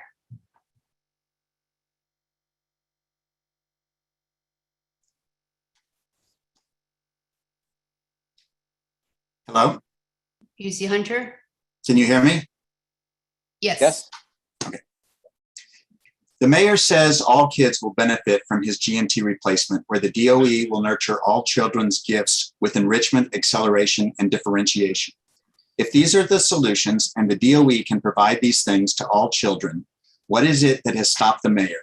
He has had the power for 8 years to bring enrichment, acceleration, and differentiation to every general education classroom without making a single change to the GMT program. What the mayor has never said, not even once, is how gifted and talented classrooms that don't cost a single penny more than the general education classrooms are preventing him from providing these things to every single child. All these things can coexist with gifted and talented programs. Further, none of these things eliminates the necessity for programs that specifically meet the needs of gifted kids. There are gifted kids reading chapter books when most kids are learning their ABCs. While most kids perfect basic multiplication in 3rd grade, there are gifted kids who have taught themselves that at 3 years old. These kids' needs are not met by placing them into a small group that is working a semester ahead in math. They need radical acceleration to be working ahead 1, 2, or even more years ahead. And no matter how much training we give our teachers, we cannot demand that they teach separate curriculums to 4 or 5 groups of kids in classes of 32 students that range anywhere from 2 years below grade level to 2 years above grade level. If the mayor was serious about meeting the needs of gifted learners, he would have proposed a pilot program where he can show that he can train teachers to provide classes of 32 with enrichment, acceleration, and differentiation and meet the needs of this broad range of learners. GMT programs are some of the few programs within the DOE that are working well. Almost every one of the top 10 elementary schools in the state is a New York City GMT program. There is nothing brilliant about eliminating one of the DOE's few successful programs and replacing it with an unproven, unpiloted program. There are gifted kids of every race and ethnicity among the wealthy and among the struggling. There are well-researched and documented ways to bring diversity to GMT programs. 1, screen every student across multiple grades. That alone is shown to increase identification of Black students by 90% and Latino students by 130%. Use both neighborhood, local norms, and national norms for identifying gifted kids. Local norms further increase identification of Black and Latino students. 3, guarantee a seat for every student who qualifies within yellow bus distance of their home instead of limiting seats to 2,500. No children who qualifies for gifted services should be turned down for those services, and no family should have to avoid screening or turn down a seat because they don't have the money or time to take their children across town to a program. The lack of Black and Latino students in G&T has nothing to do with teaching gifted kids in a classroom with other kids of similar abilities. It is a problem entirely of the mayor's making. It is time to stop eliminating excellence. We need to expand and replicate success and make it inclusive for all. Thank you. Okay, Rose Zhu.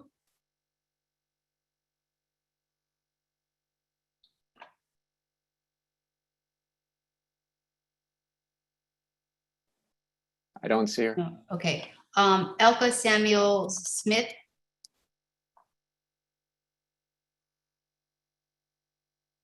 Yes.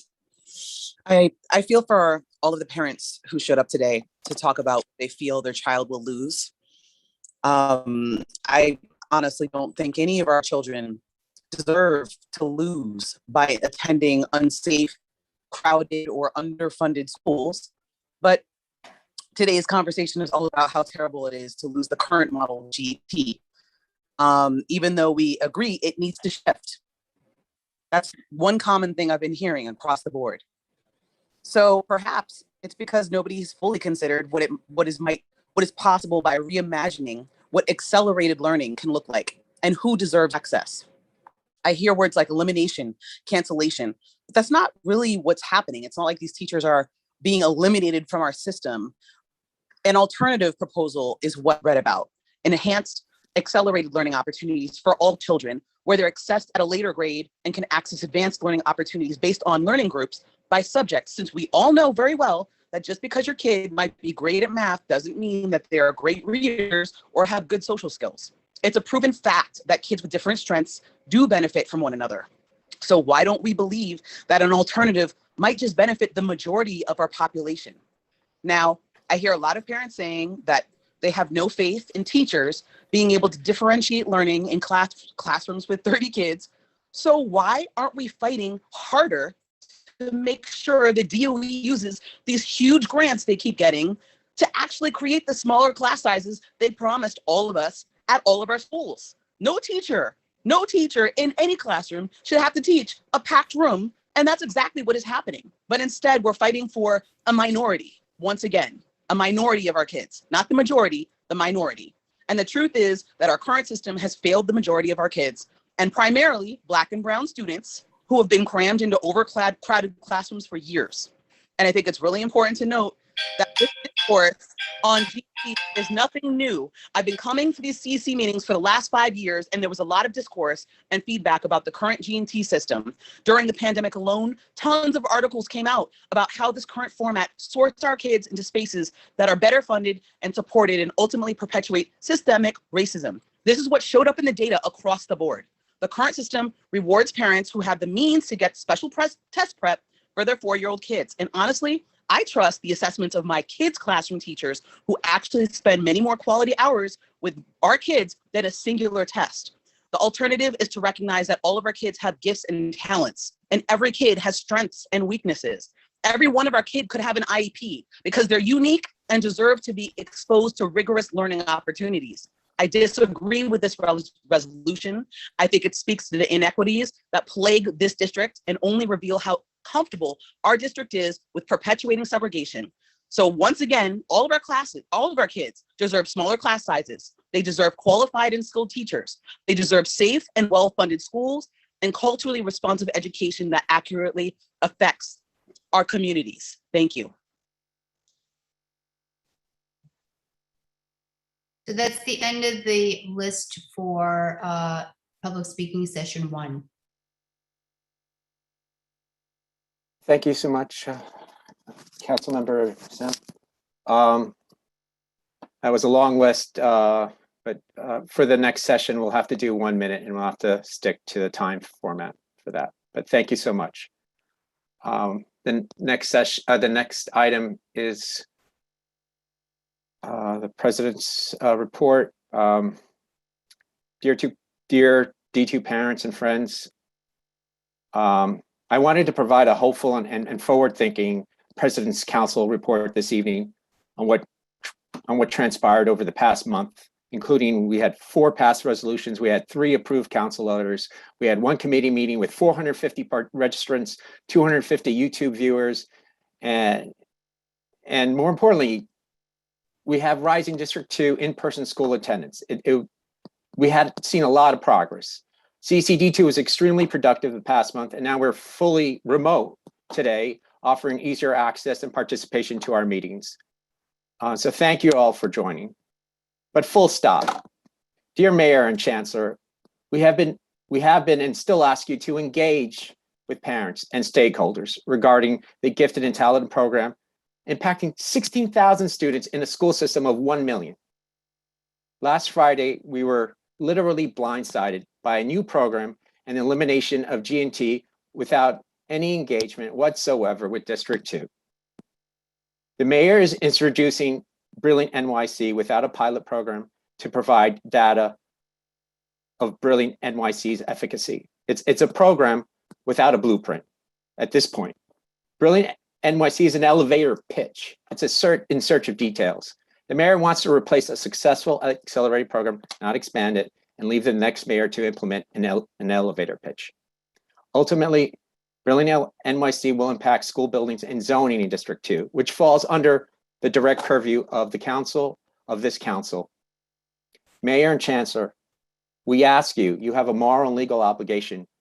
Please engage parents and stakeholders. I want to yield the rest of my time so that more parents and stakeholders can speak during the second speaker session. That said, it's Superintendent Kelly McGuire.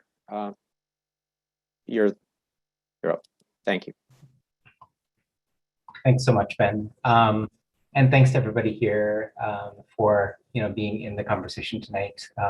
Before I say anything, I recognize not only that this is a really the issue of gifted and talented is a issue that hits right at people's hearts, but there's a lot of different issues that are connected to it. What I want to do, and so I understand the passions and the feelings that everybody is having here. What I do want to do tonight is I'm going to share a little bit of information that about the update on our district through the first 5 weeks of the school year. I'm joined, and I need to thank them and buy them coffee, and which they probably will need a lot of tomorrow morning. But Janine, Michelle, and Josephine Hendricks Hansen are 2 of our universal literacy coaches who have been working directly in schools to help to ensure that all of our kids, all of our students can read at proficiency by 2nd grade. They're going to talk a little bit about some of the universal screener programs that we are working with. But they're really here, and their job is really charged at serving and supporting students at the youngest years, because we know that if kids don't learn to read in their earliest years, then they really do get stuck. But I also want to so they're going to share a little bit of what we're doing, but I also do want to share a little bit about what we're doing. As people know, gifted and talented, there are 1,800 gifted and talented students in our district of over 20,000. And so I do want to make sure that our conversation this evening, and that some of the time that I'm spending here tonight, is spent on what it is that we're trying to do district-wide to support all of our students, our 49 schools, our 2 pre-K principals. And so I will start, I'll share a little bit of my screen here.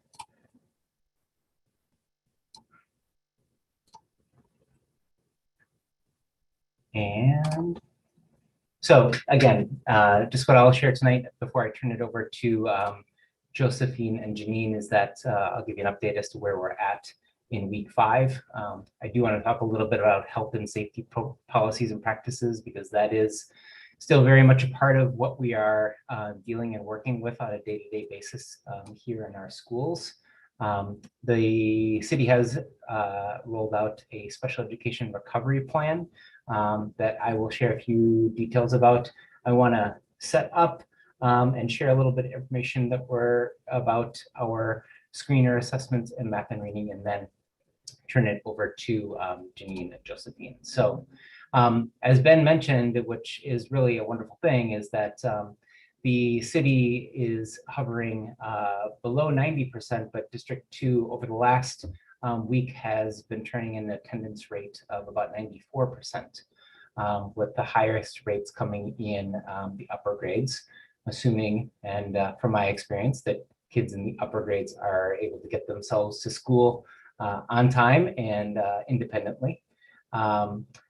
We do have 100% of our principals and assistant principals in District 2 are fully vaccinated, and 97% of is the average rate of vaccination for all other staff in our schools. So I do just want to say that these data here in regards to attendance, in regards to vaccination rate, do place District 2 in a pretty special spot when it comes to how it is that our schools are prepared to be able to get back to life as we knew it before the pandemic. With a high rate of vaccination and kids attending school at a high rate, we are well positioned. In October's CEC meeting, I did share that we do have a new 3K program here in District 2, which has been very successful. We've got 10 different sites around the district. 85 to 90% of those seats are filled, and we're continuing to see a lot of interest and excitement in 3K. 3K is exciting, not just because it offers a great resource for families, but also really helps to bring families into District 2 schools and help them to understand and see all that we can do and the great education that their kids can get across the district. And so we're really excited about the 3K programs in District 2. I did want to share a little bit about health and safety protocols and practices. I know that everybody would like for this slide to go away, because it will go away when we are through the pandemic and entirely safe. But I will say that it is still very much a part of the lives of our school leaders, our teachers, and certainly a part of the lives of parents. If your children are, in terms of how it is that they're going to school, their protocols for entering school, if in the event that they have to quarantine. So we are requiring vaccination for anybody who enters a building run by the Department of Education. There's a couple of very small exceptions to that. A delivery worker who's dropping off something in the lobby, or a parent who is registering their child who may not be vaccinated. There are these very, very small groups that are permitted in without showing a vaccination card. Otherwise, everyone is. And I can't say enough about the support that our school safety agents are offering for this. We know that our school safety agents are the doorkeepers to keep our buildings safe, but they have really taken on a lot of extra work in having to work and support directly with the community in regards to signing in health vaccines, health screeners on a daily basis. And so we've just been very, very thankful for all of them. Weekly COVID testing is now happening. As people know, we had shifted from every other week, and now we are testing we're testing a percentage of unvaccinated students. I'm gonna come back to this, uploading a vaccine card for kids who are 12 and up. But that is happening as a part of our list of strategies to help to stem the virus. Masking is continuing. There are new quarantine rules that went into effect a couple of weeks ago. A reminder that students or staff, anybody who is vaccinated and not experiencing any symptoms, if they are exposed to someone who had COVID-19, they do not need to quarantine. Also, with the new policy, students who are at least 3 feet from a student who was diagnosed, as long as they are masked, do not need to quarantine. There is this policy in practice when masks are off. So if students are in the cafeteria, if they are having a snack, if they're eating for an extended period of time with masks off, and they are exposed to somebody within 6 feet, then those are students who do need to quarantine. But all of these first 3 bullets that I've listed here really result in a far smaller impact to teaching and learning and to the educational experience of kids. So we were at one point, having to quarantine large groups of kids when a student in a classroom had been diagnosed with COVID-19. But now we are just really targeting smaller groups of students for quarantine. The one issue that does still result in a full class quarantine, of having to quarantine, is if an adult has a breakthrough case. We know that all adults in buildings are required to be vaccinated, but we have had the experience of a couple of teachers in the district having a quote unquote breakthrough case of COVID-19, and a teacher is considered to be a close contact for all students. And so that is a scenario in which a class does need to quarantine. I have to give a quick shout out again to our principals and assistant principals who are doing the majority of the work at identifying close contacts. With this new rule that's in effect, there's a far less interruption to students teaching and learning, but there is a little bit harder work for principals. They have to be a little bit, they have to really adhere to and understand where students are sitting, and in order to be able to make an accurate list of close contacts. So health and safety is still very, very much in place, and part of the work that our school leaders and teachers are dealing with.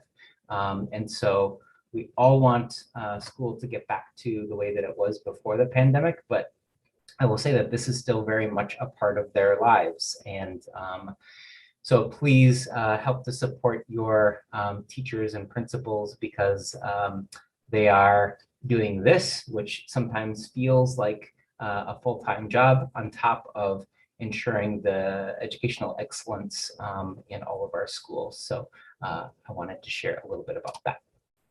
A couple of other just very quick things for families who want to, we are working with all families to try to, whose children are not vaccinated, to consent to testing in schools. That can be done through this My Student account. It's extremely easy once you get into the account, as well as if your child is vaccinated. And somebody told me through the grapevine today, somebody from Pfizer told me that they are very much hoping that the beginning of November is when we might be able to see a vaccine for our students aged 5 through 11. Once they do receive a vaccine card, then it's this same health screening site that will allow you to upload that proof of vaccination. And then your child is not tested in school, and yet another interruption to their day out the door. The mayor and chancellor have rolled out the special education recovery plan, and the team for the Office of Special Education at Central has been doing quite a bit of engagement with families. And we know that a big plan like this needs a lot of engagement. But this special education recovery plan is specifically targeted to all students who have IEPs, in order to ensure that any kind of impact to their learning, mental health, or skills that may have been incurred over the last 20 months of the pandemic, that they're getting some additional support to ensure that those resources and services that they may have missed at that time are provided. So this is for students with IEPs. It's open to every single student who has an IEP. The supports that are offered include academic supports, as well as related services, occupational therapy, physical therapy, speech therapy, and counseling. These are not offered in lieu of supports or therapies that might occur during the school day. These are additional supports that are offered as a supplement to those supports that are provided during the school day. They can be offered before school, after school, and on Saturdays.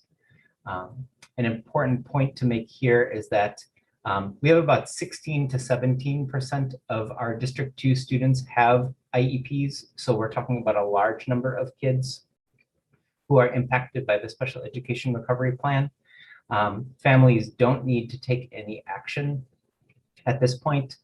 Schools are working to put together their special education recovery plans and reaching out to families of kids with IEPs. And these services are intended to be done in a cycle. So if your child was struggling with reading, if they have a reading-based or a language-based learning disability, and the school is able to offer a before school program that lasts a half an hour 3 times a week before school, then the school will connect with parents to help to put those types of services and supports together and to communicate how those services and supports are going to be provided. Again, it's not intended to be something that goes on for the entire year, but that it is done, these supports are done in a cycle, in like a 6-week cycle. And then along with that, an evaluation of how kids are doing with that type of intervention. And then before we get to Josephine here, Josephine and Janine, I did just want to say that we are in the midst of our fall screener assessments in reading and in math. These are screener assessments are intended to be, they're short assessments. They are different from state exams or unit exams or in-class tests. They are really used for early intervention to make sure that we are catching any academic or learning needs before they become too deep and before students learn bad habits or learn bad patterns in their math and literacy acquisition. They are also used for progress monitoring, and so as well as teacher planning. So these fall screener assessments are going to be done. They're being done now in the fall. There's a mid-year assessment that will be occurring as well as an end of year. We are very much looking forward to evaluating and seeing how it is that our students are performing, and then using that information to help us serve the needs of all students, whether they are students who are struggling or students who are really excelling and performing well. I mentioned that the fall administration was now. In District 2, we're using a couple of different assessments. The NWEA map is being used across our schools. iReady is another one, and a Cadence reading. Schools just select one assessment for reading and one assessment for math. So kids aren't taking all of these, all 3 of these assessments. Today, Josephine and Janine are going to be talking about Acadians, and because they're focusing on early literacy. The screener assessments are done on paper, or some of them are computer adapted. One of the things that we had heard that there were a few students who were taking a really long time to complete one of these screener assessments. And the reason for that is that they probably were taking a computer-based adapted assessment. And those assessments work kind of like the GRE. If you get an answer right, then they will continue to provide the student with questions. Those questions will get increasingly difficult until the student kind of hits a baseline, or excuse me, hits a top line in terms of how it is that they are performing. So that is a unique situation, but that does happen in a couple of cases, and really only on the computer-based adapted assessments, and happening more at the upper grades. These assessments are administered in schools. These assessments are being used in partnership with some of the other beginning of year assessments that we often use. People might be familiar with a running record or an assessment that is used to place a child in a reading level. Those assessments are still being completed. Again, these screener assessments are meant to be quick and help us gain an understanding of how students are doing in math and in reading. So I'm gonna flip it over to Janine and Josephine, who are two of our universal literacy coaches, and let them go into a little bit of a share of what they're doing in our schools.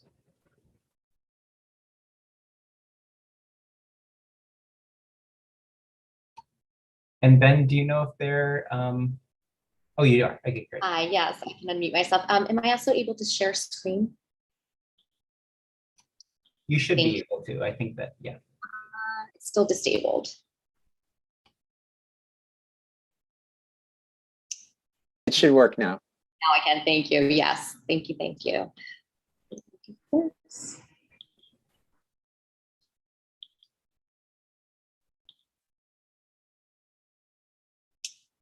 Okay, so good evening, everyone. My name is Janine Michelle. This is my 4th year as a universal literacy coach supporting District 2 schools.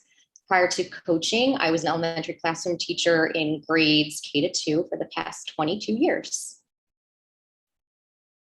Josephine? Oh, she needs to be unmuted.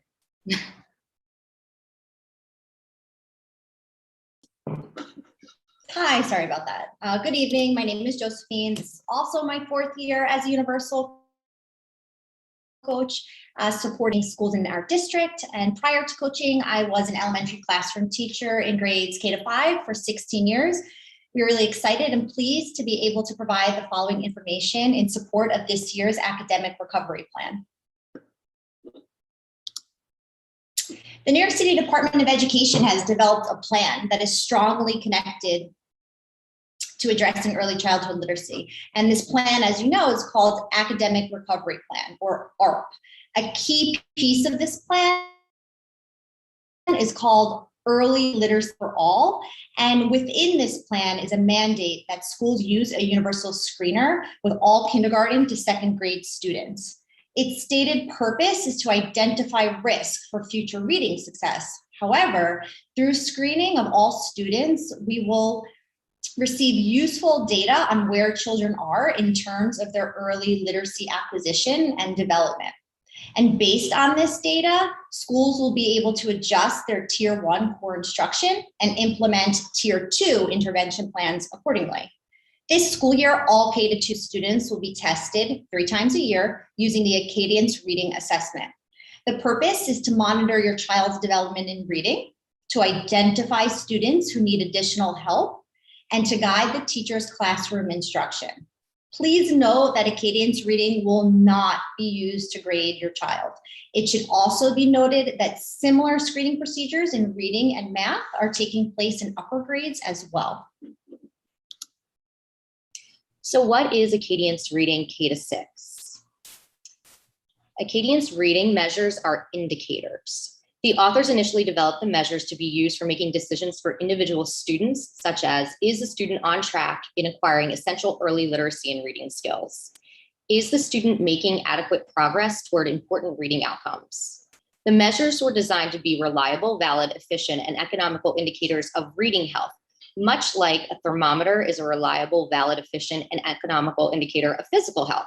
It doesn't tell you everything you need to know about physical health, but it is an excellent initial indicator. The data can also be combined for groups of students and provide a snapshot for telling us, for example, what proportion of students score at or above, below, or well below benchmark, as shown in this pie chart. Without knowing the exact numbers, we can easily see that the majority of students represented in this pie chart score below or well below the benchmark here. If this is the beginning of the year, we can use this as our baseline to set a system-wide goal for what we hope to achieve at the end of the year. We can look at our progress for all of our students at each benchmark period. as in this pie chart, which shows the proportion of students at the end of the year who have scores at or above, below, or well below the benchmark. This is the kind of change we would like to see. The table shown here depicts some of the measures and essential early reading skills that Acadian's Universal Screener assesses. The skills assessed are in the far right column. The middle column shows the Acadian's reading measure that serves as an indicator of each of the skills. And the column on the left shows the abbreviation for each of the measures. The Acadian's K-2 screener consists of 2 or 3 one-minute assessments, and they're given 3 times a year. The skills assessed are aligned by grade and predict future success in reading. So for example, when assessing a kindergartner's phonemic awareness skills using the first sound fluency measure, the assessor, using standardized directions, says a series of words one at a time to the student and asks the student to say the first sound in the word. So the assessor might say sun, and the student would respond s. Another example, when assessing a second grader's alphabetic principle and basic phonics skills using the nonsense word fluency measure, the assessor, again, using standardized directions, asks the students to read make-believe words the best they can, reading either the whole word or saying any sounds they know. For example, if the word is tough, the student could say t, ah, or tough. And lastly, another example of an Acadian's measure is oral reading fluency, or ORF. Here, the student is presented with a reading passage and asked to read aloud for 1 minute. The student is then asked to retell what he or she has just read. Many of you may be familiar with the reading assessment called a running record, and you may be wondering why the city is mandating another reading assessment, or maybe you're wondering if screeners will take the place of the running record assessment. Acadian's Universal Screener is not in place of a running record, but in addition to the data, the running record provides teachers. There is no hierarchy, and they can be considered companion assessments. Generally, the purpose of any assessment is to help us further understand student performance and development. The primary purpose of a running record is to understand more about how children are using what they know to get the messages of the text, or in other words, what reading processes are they using? It captures reading behaviors that helps teachers to interpret what the child was probably doing to get the message of the text.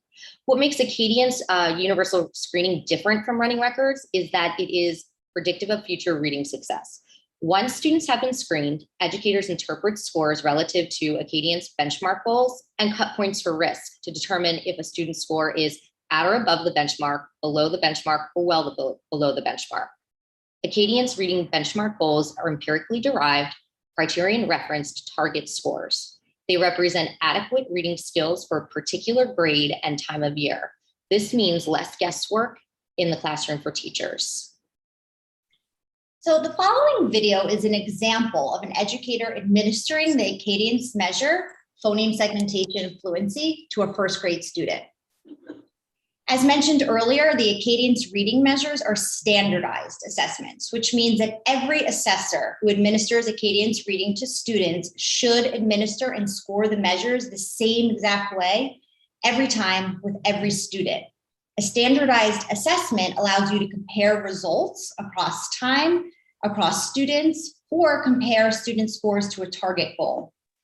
You will see in the video that the Acadian's reading measure begins with the assessor modeling the activity. Modeling is intended to clearly communicate to the student what is expected on the task and must be presented exactly as it is stated in the administration procedures. After the model, Acadian's reading measures then have practice items to let the student try the task with corrective feedback to ensure that he or she understands the task.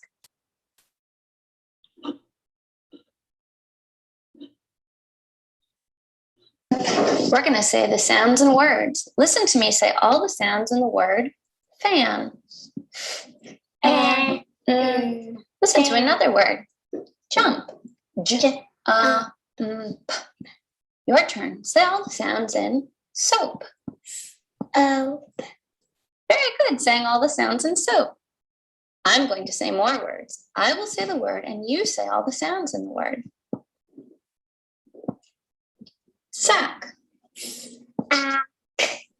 hope, trip, rep, game, box, toes, stop.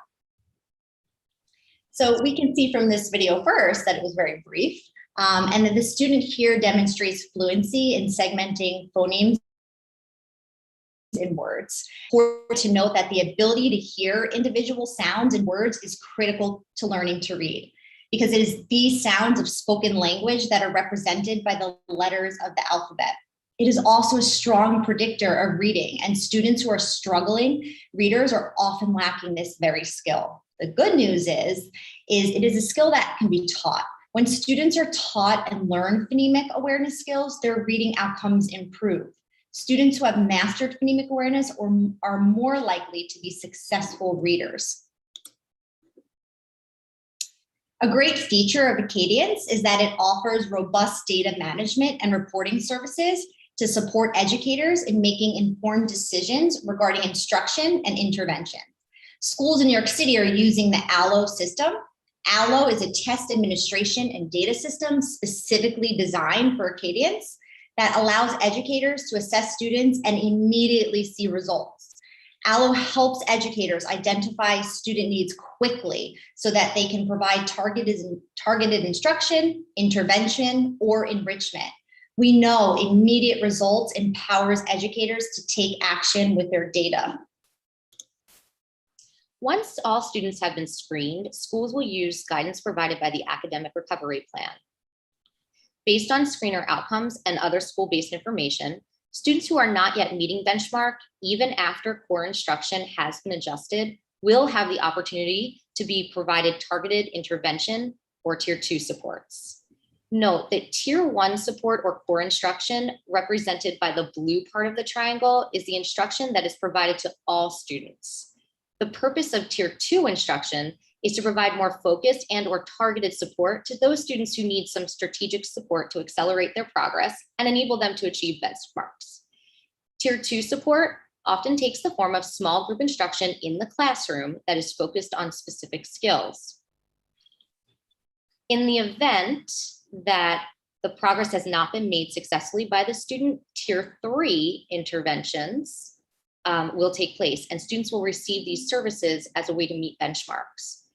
Tier 3 support, similar to Tier 2 support, typically takes the form of small group lessons with systematic explicit instruction. The instruction here is more intensive than Tier 2, with adjustments such as smaller group size, a focus on foundational or earlier skills taught, more time in instruction, and or more opportunities to respond. Tiers 2 and 3, EAL and math intervention menus have been made available to schools. All recommended interventions were field tested and have met extensive criteria for approval. We know the mandate to screen all students will be a game changer and will provide invaluable school, district level, and system-wide data that we have never seen before. The table above illustrates the appropriate and inappropriate uses for Acadian screening at the student and system level. For example, an appropriate use for screening at the student level would be to help identify areas to target instructional support. An inappropriate use would be to label, track, or grade students. At the systems level, an appropriate use would be to examine the effectiveness of a school's instructional support system. And an inappropriate use would be to use screening results to evaluate teachers. The bottom line here is the use of universal screeners will help educators regularly monitor the development of early literacy skills in order to provide timely instructional support and prevent the occurrence of later reading difficulties.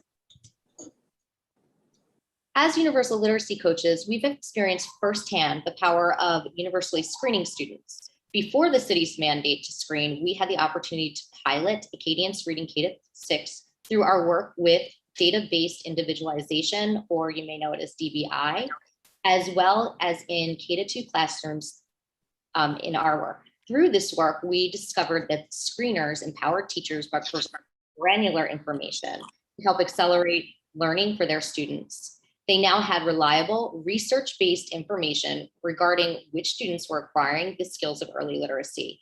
They had the tools to understand each student's appropriate instructional level, and they had detailed information about each student's development of phonological awareness, the alphabetic principle in phonics, fluency, comprehension, and vocabulary.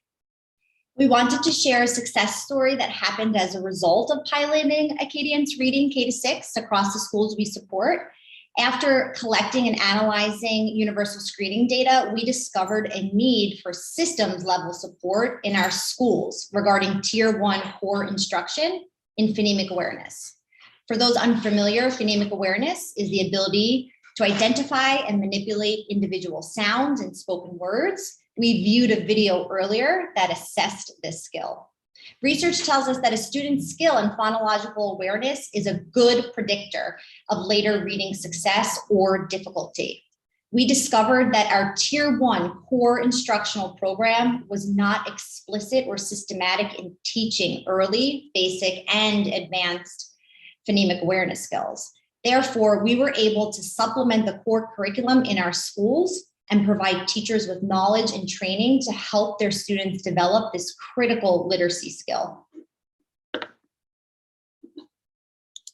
So we wanted to thank you for giving us this opportunity to share more about the city's academic recovery and early literacy for all plan.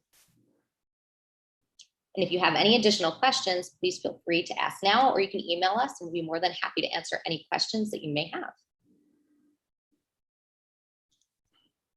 Thanks so much, Janine and Josephine. And I do just want to say, one of the things that I want to try to do as superintendent, and which I did as principal, was, I think that parents have a right to see what happens in our classrooms.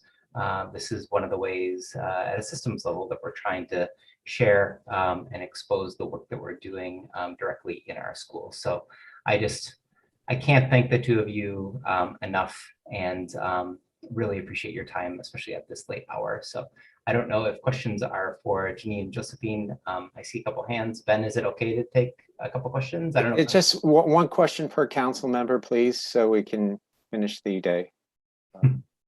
Thank you. Chris, you're up first.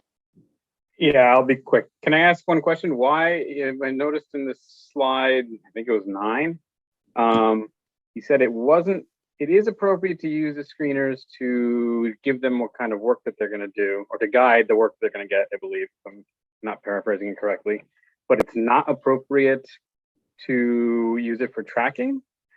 I guess I don't see the difference. Why wouldn't it be useful for, if you don't like the word tracking, why wouldn't it be useful for ability grouping, for example? I think in this case, what we were trying to say is that we're not going to place your kid in certain classes based on these results. It's just not what the data is there for. It's more to help teachers understand which students in front of them are struggling or need support in other areas, and then to provide that targeted instruction to those students. Ben, you're next.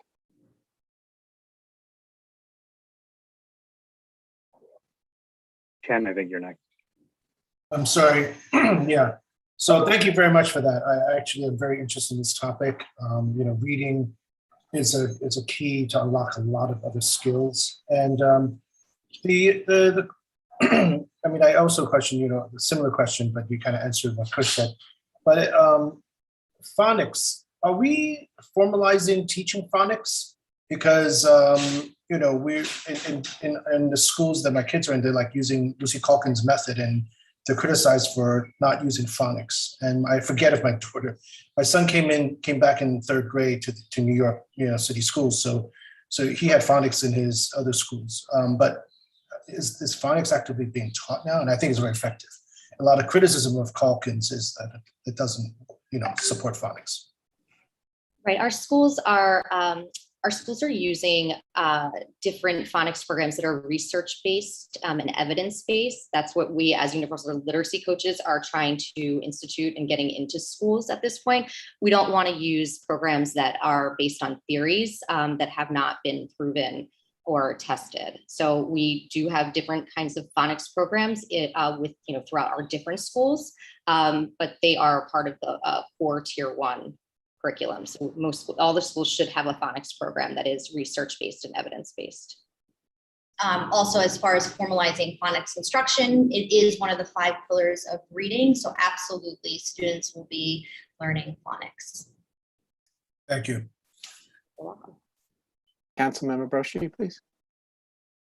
Hi, first of all, thank you so much for the presentation tonight. I love the insight into the sort of the actual nitty gritty of the pedagogy that's happening while we sort of sit in these meetings so separated from it. I actually have a question for Kelly that's not related to our presentation, and just wondering if you had a chance to get the total percentage of the vaccine consent testing consent forms at a district level. I do. So what I have is a snapshot of different schools, and actually, as a district team, we're working on getting those numbers up across the district. The average percentage for of forms that are turned in across the district is somewhere between 50 and 60% of kids who are eligible. We have some schools that are in the 80s, and we have other schools that are below 20%. And so I don't want to call out any one particular school on this, but I will just say that this is something that we're taking on this week and really trying to reach out to schools and parent coordinators with it. I will just say one other quick thing about the screeners is that, as Janine and Josephine shared, that these are intended to be quick, right? And so they are informative, and we're not administering them and then putting them on the shelf and not using them. But when we're considering other things about a book selection that a student needs, or other tasks that kids should be engaged in, we want to make sure that we're using a few different types of assessments to help to place students in the right reading level or text. So I just wanted to share that piece as well. But thanks so much, Josephine and Jean. Thank you. Unless there are any other council member questions, I also personally would like to thank Josephine, Janine. My family, one of my daughters completely benefited from a literacy coach, and she's an avid reader because of her experience with a public school coach. So thank you, and thank you for all that you do in helping children. And I will ask you, as well as Superintendent McGuire, please, if you can, share us, if it's publicly shareable, your presentations today. We'll put it up on the website as well. Thank you. And thank you, Superintendent McGuire. So next item up on our agenda is a report of committees. Are there any committee reports? No. All right. Sorry, we have one, but I don't know, in the interest of time, I don't know if we want to. A lot of our committee report is what was summed up in the resolution that we presented. This is the Committee on Diversity and Admissions. We've had one working meeting and we've added some more members. Kush, do you want to give any reports about that? Yeah, we invited Tanisha Riley, who spoke at the last meeting and who's spoken at many CEC meetings going back, I think a year or more, to attend, to join, and she accepted. And we also invited Nadia Levy, who's been doing great work with the dual language program, to join, and she also accepted just today. Come here. I would also point out that at that meeting, as I think Ben mentioned this, we had I'm just looking up we had some 443 participants and 250 on Zoom, as Ben mentioned. 40 courageous speakers spoke for the entire duration of the event. People spoke from other districts as far as District 27, including CEC members from District 1 and District 3, specifically Noah Harlan and Ursula Young. That is something I'd like to promote more of. It's something I talked to Adrian Austin about at our inaugurational CEC meeting. 4 G&T schools at PTA or SLT representatives that spoke officially on their behalf, and that included Anderson, PS33, Nest, and Lower Lab. We had a guest speaker, Alyssa Brown, and yeah, there was an overwhelming majority of speakers who spoke in support of G&T, but there were a few against, especially in the second half.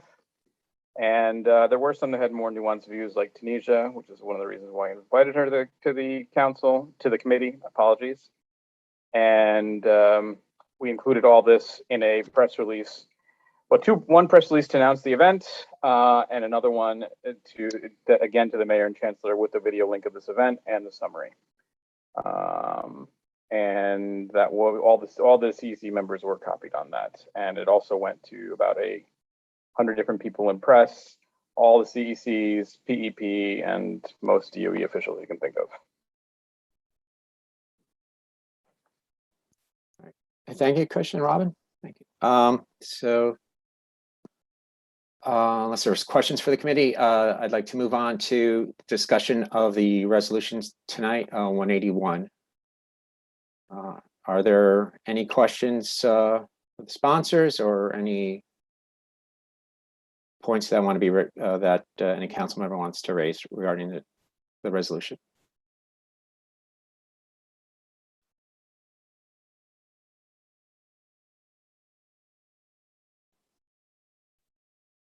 All right.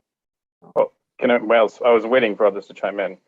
There are some quick additions I'd like to add in. Since it was written before the mayor made his announcement, I think there's 4 small additions I would like to make that take that into account. I don't know if there's appetite for that or if that's procedurally appropriate. I don't want to get into a long procedural debate on the matter. You would have to state what that is and then provide it for everyone, and then we would have to have a motion. I can provide it, and if I can share screen, bear with me a moment.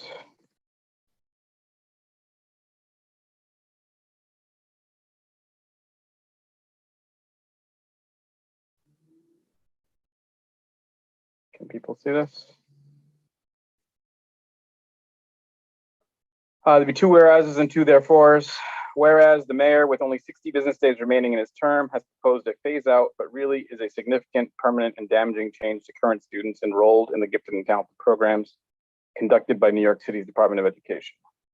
Whereas 60 business days does not allow reasonable time for anything more than token engagement of CECs, rather than the robust participation required by law of parents and guardians in general and community and citywide education councils, in particular in a decision of such importance. I think that second one in particular shouldn't be very objectionable. A lot of people spoke to that today, and a lot of people spoke to that point in the committee meeting as well. Therefore, be it resolved that CECD2 condemns the DOE for discontinuing the G&T citywide and district programs, leaving schools in the lurch and likely subjecting them to rapidly declining enrollments. Therefore, be it resolved that CECD2 is baffled that the DOE continually considers the ages of 3, 4, and 5 are developmentally pivotal, but proposes that acceleration wait until grade 3. I forget if it was grade 3 or 4 that was proposed by his plan. Grade 3. Thank you, Ken. I'll make a motion to add this item to the resolution. Is there a second? A second. Do we have to debate where they go, or can I use my judgment thereafter? You don't have to if anyone wants to say anything.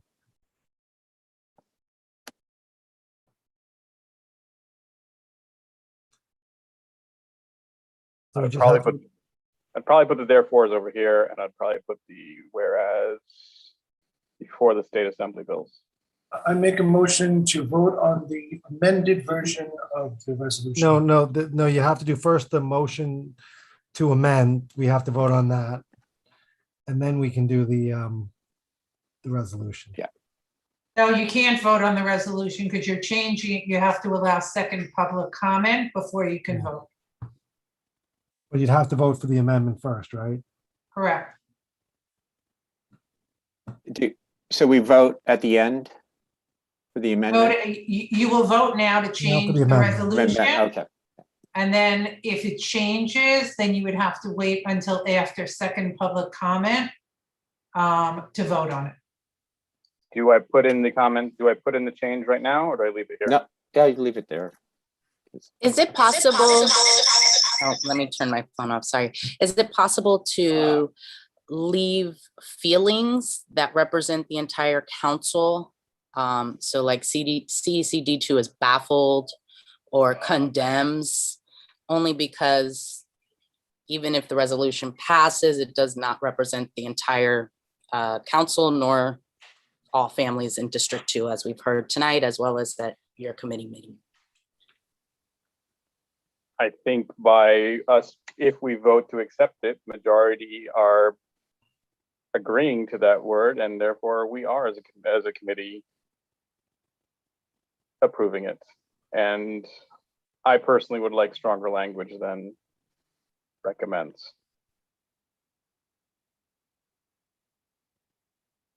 All right, I'd like to vote on the motion, start the vote on the motion now. Councilmember Sim, if you could take. Yes, so we're voting to change the resolution with the proposed changes that Kush has presented to everybody. It's yay, nay, or abstain. Robin Broshi. Abstain. Kush. Yes. Daniela. Yes. Lupe. No. And can you make my phone a co-host, please? Robin Kelleher. Yes. Chen Kwok.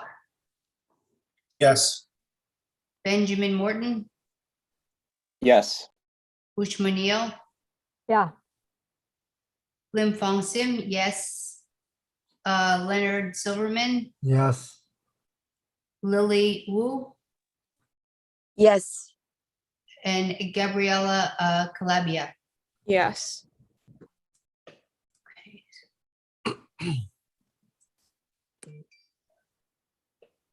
So it's 9 yeses, council member yeses, and 1 student vote. So motion is approved.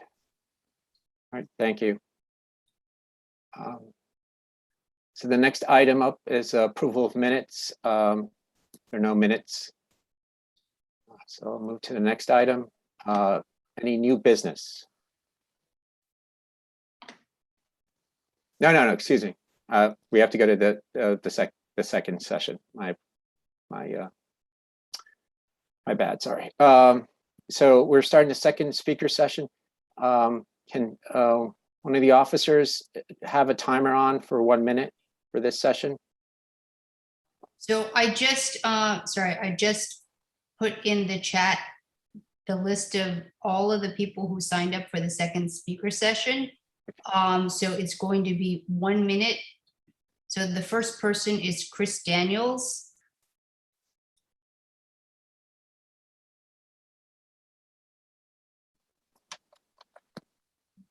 Okay. He's not there. Okay, Kira.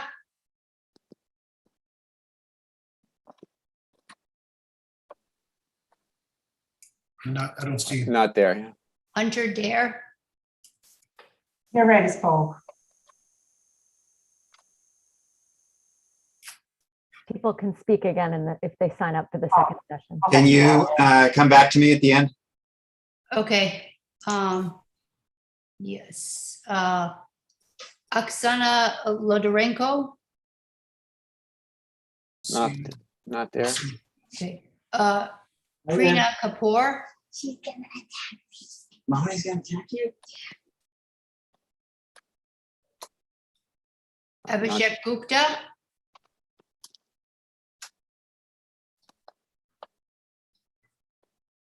Okay, Nikolai Halov.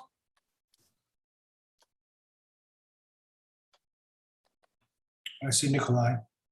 Yeah, I don't think there is anything much to add given the short amount of time. So I'm gonna pass the opportunity. Okay, Melissa Delaney. I think you skipped Bin Shen. Oh, sorry, Bin Chen, I highlighted Bin Shen. Bin Shen, you're unmuted. Not answering. Can we go back to him? Okay, Melissa Delaney. No, she's not there. Rose Zhu.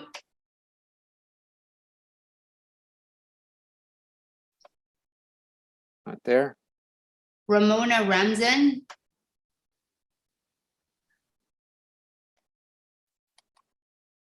Not there. Logan Drollinger.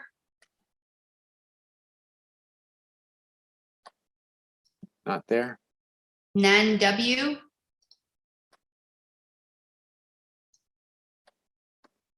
Not there. Lilibeth Feliciano. Oh, past Oksana. Well, we call her. Yeah. A little bit. Yep, she's there.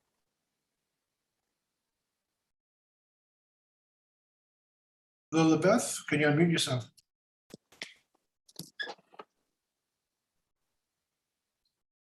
You want to go back to her? I just have a quick question. Yeah, I just have a quick question regarding in terms of time. I don't know if you can hear. Can you hear me? Yes, you have 1 minute. Can you hear me now? Yes. Okay. I just had a quick question regarding communication to parents or in general. Is there in your bylaws a certain amount of time from which you need to send agendas and any resolutions to the general body? Because I don't see consistency over the years in terms of how much time we have to view these resolutions prior to a meeting. I was looking at September and we got that agenda like 10 days before, and this time we got it like 4 days before. So is there anything that provides consistency and accountability for that? I guess everyone's looking at me. I guess there's, I believe there's methods to submit resolutions that with a certain period of time beforehand. I apologize. I don't have the bylaws right in front of me. I apologize, and I should. So I'm remiss at that. But I thought it was it 3 days, 3 business days, 72 hours? It's It's 72 hours, Len, you're correct. 72 hours beforehand. So as long as that is met, that is then it is a resolution that can be presented. I think it's important when bylaws are brought up, you guys, that you take the time to pull them out and address them. Yeah, we don't respond actually in speaker sessions. We don't answer questions to the public. You just asked Len to answer the question. You I could did have not cut ask. him off. I don't understand. He answered the question. You let him speak completely. And then I don't know. And then when Lupe starts talking, now we're not allowed to answer member questions. I don't think he realized it was Lupe talking.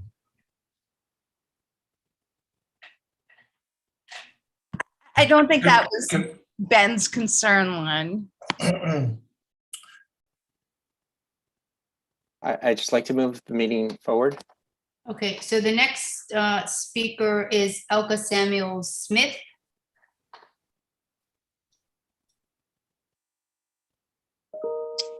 Hello.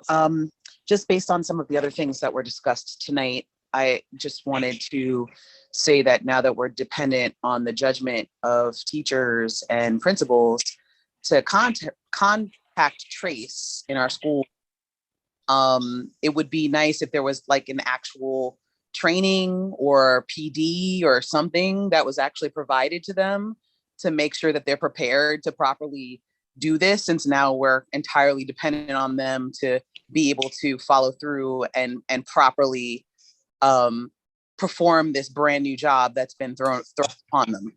So I want to say that that's something that I wanted to bring up to this committee in hopes that that will be something to suggest, considering it has not yet been done. The second thing is, I just wanted to advocate for families who have continued to ask for a robust remote learning option. There's a lot of families who still actually don't feel safe in schools for various reasons. Many other states have done it. Clearly, we're capable of doing it. I just hope that there will be some further consideration for other groups. Is somebody laughing? No, that was the timer. Okay. All right. Whatever. Thanks.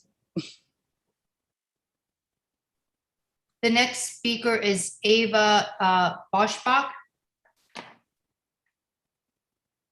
Not there.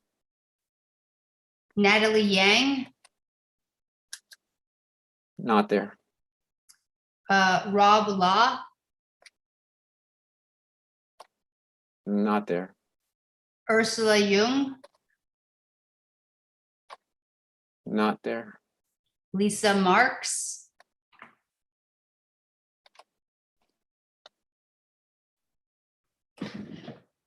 Hi, can you hear me? Yep. Hi, good evening. Thank you. And I just want to address my comments to the likely next mayor, Eric Adams, because I think that everyone, well, most people touched upon the outrage that us parents feel as GNT parents. And Eric Adams believes very strongly in starting upstream to address the root cause of a problem.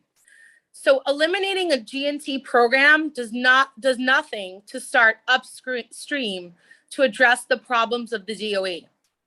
It does, however, wreak havoc and further chaos downstream.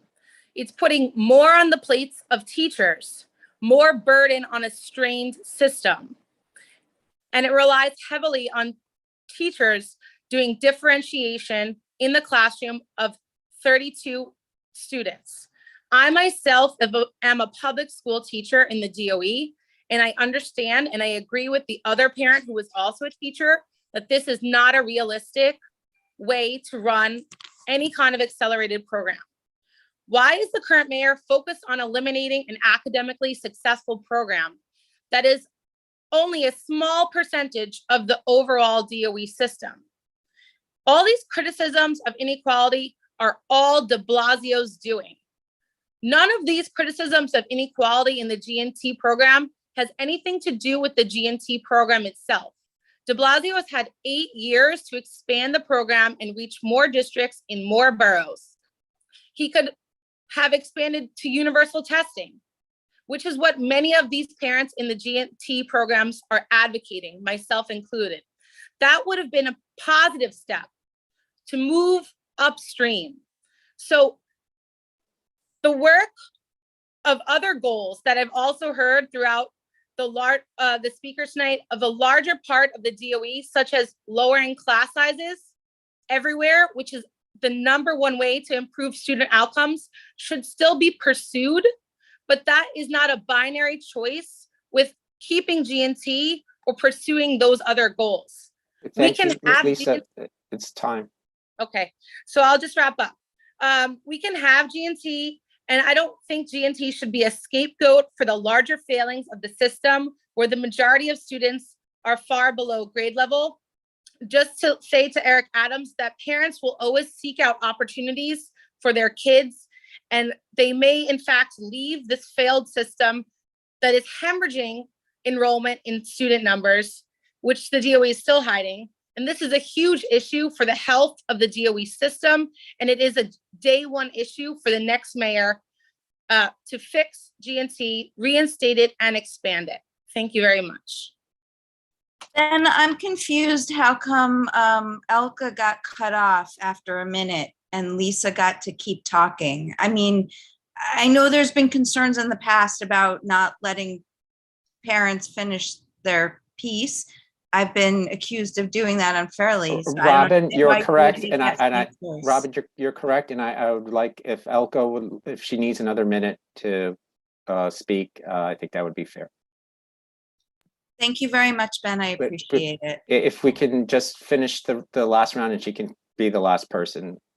Okay, the No, next- you already made her wait to the end. when- All right, fine, that's fine. It's just an option. If she wants to go now, that would be fine too. Is someone able to do the timer? Yeah, I got it. Got it? Okay, great. Elka, It's okay. You know what? I don't need a timer. I just wanted to say that I really hope that all of you will take some time and think about the greater community outside of this really teeny community of people. And it's really sad that the people that can show up in these spaces just have very little consideration for the greater good of the general community, which is what you're all supposed to be doing on this council. That's all I have to say, really. Your job is to represent the majority of this council, not just the majority of the parents who can come and show up in these spaces, who tend to seem to have a lot of the same ideas, which is very convenient when you want to basically perpetuate the same situation. And it's just very disappointing to me that that's what this is about. And I hope that that's not what this whole year is going to be about at this point. So I really hope all of you will go home and think about this and think about the greater community that you represent and that you've been elected to represent. The greater community, not just your little tiny circle of people. Thank you. The next speaker is Shital Rawal. Before the next speaker, since we've gone through half the group and since we've only had 2 speakers, can we do 2 minutes for each of the remaining speakers? That way we're consistent. Okay. Oh. Shital Rawal. Yeah, she's not there. Okay. Jean Wang. Yes, hi, can you hear me? Yes. Okay, great, thank you. My name is Jean Wang, and I just want to thank the CEC for passing the Resolution 181. I came to the United States from Taiwan when I was 14 years old. My husband came here from South Korea when he was 17, so we're both first-generation immigrants, and I didn't speak a word of English when I came to New York. For both of us, the way to getting ahead in this country was through education. Now I'm the parent of a first grader in a GNT class at PS33 Chelsea Prep. And while we travel far to get to Chelsea, we love the school. It provides the accelerated education that suits my son's needs. And it is far more diverse than my zone school of PS267. I also have a younger son who's 3, and it makes me tremendously sad that he will not have the same opportunity that his big brother had to participate in the same GNT program if those are his needs because of the politics. I feel like our young kids' future is being drastically impacted and decided by a politician who does not care one bit about parents' engagement and the children's future. Just to know that the demographics of this past year's GNT class has not changed, even though there was no testing at all. So to blame the testing, I think is wrongly placed. I also have a very close friend who's an elementary school teacher, and she's told me that there's just no way for a teacher to handle 30 kids that have vastly different needs in the same class. We just heard a teacher saying that in an earlier session. So the brilliant program that has been proposed has been actually tried out in other states with disastrous results. And so in the mayor's attempt to advance his own political career, our children, their accelerated needs are the casualty. So I hope the next mayor will engage and listen to us parents and renew my hope in this country and in this city that education is the way to advance oneself for immigrants like myself or for my children. Thank you very much for the time. The next speaker is Mark Land.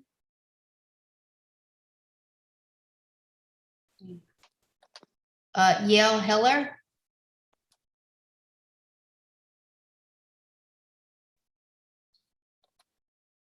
Susan Silberman. She's here, but she's not connected with audio, so we cannot unmute her. Okay. Susan, if you can connect with the audio, then you'll be able to speak. Rebecca's here. Rebecca Garte. We can come back to Susan. Come back to who? To Susan. Okay. Is Rebecca? Hi, can you hear me? Yes. Yes. Yeah, I just wanted to comment on a few things that have come up. First of all, regarding the screeners, there was a question about appropriate and inappropriate uses. I want to represent some of the concerns of the parents at the Ella Baker School to ensure that those screeners are being used as designed, which is simply to inform teaching practice. There are screeners, meaning they are they're demonstrating children who are at risk based on not having developmentally appropriate phonemic or phonological awareness. So they really are screening for risk. They are not looking at achievement or any broader cognitive abilities or anything else of that nature. So they are meant to identify children that need extra help and should not, be used in a more global way for anything, as the slide showed. I just want to really underscore that because some of the parents are very concerned about that. I also want to advocate for COVID testing for kindergartners. Many parents are concerned about not having that, especially with all the breakthrough cases that we're having now. People are talking about fundraising for mobile testing sites, which I think then raises an issue of equity because not all parent communities are able to fundraise for that, but everybody is equally susceptible to, health issues related to COVID. So I would advocate for that. And finally, I would agree that we need to continue to push for a remote option, especially for medically vulnerable students and teachers who are at exceptional risk, as well as others who have personal reasons for preferring remote at this time. And that's all I'll say. Okay, I'm going to skip down to Yuki S because I don't see the others on the call. If I'm mistaken, somebody let me know. Yuki S. Right, thank you. Yeah, in fact, I don't think I have much to add since I have already spoken in the first round. I just fill out the form once. I didn't even aware that there's a second round. Maybe I'll just use this time to quickly comment on some of the things that I have heard. First of all, I think people mentioning class size, again, I see it as an independent issue of GNT, right? I don't see how eliminating GNT will magically make the teacher to student ratio smaller. Secondly, I also want to note that, nobody can say who represents the general greater community and who does not. If you want your voice heard, join this meeting. Yeah, I think that's my quick comments.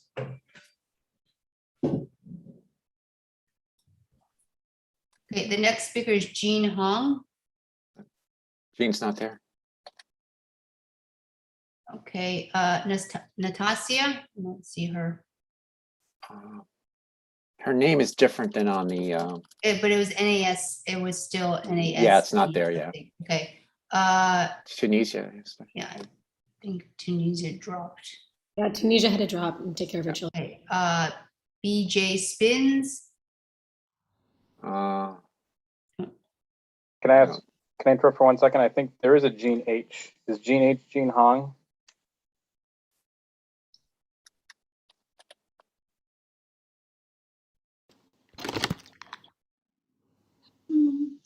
Hello. Yes. I don't think I signed up for the second session. This may have been a mistake. Okay. No worries. Okay, I so think we then can- the next I think- speaker, yes. Sorry, I think we skip all the way to John Keller and fire. Yeah, that's where I was going. John Keller. Sorry.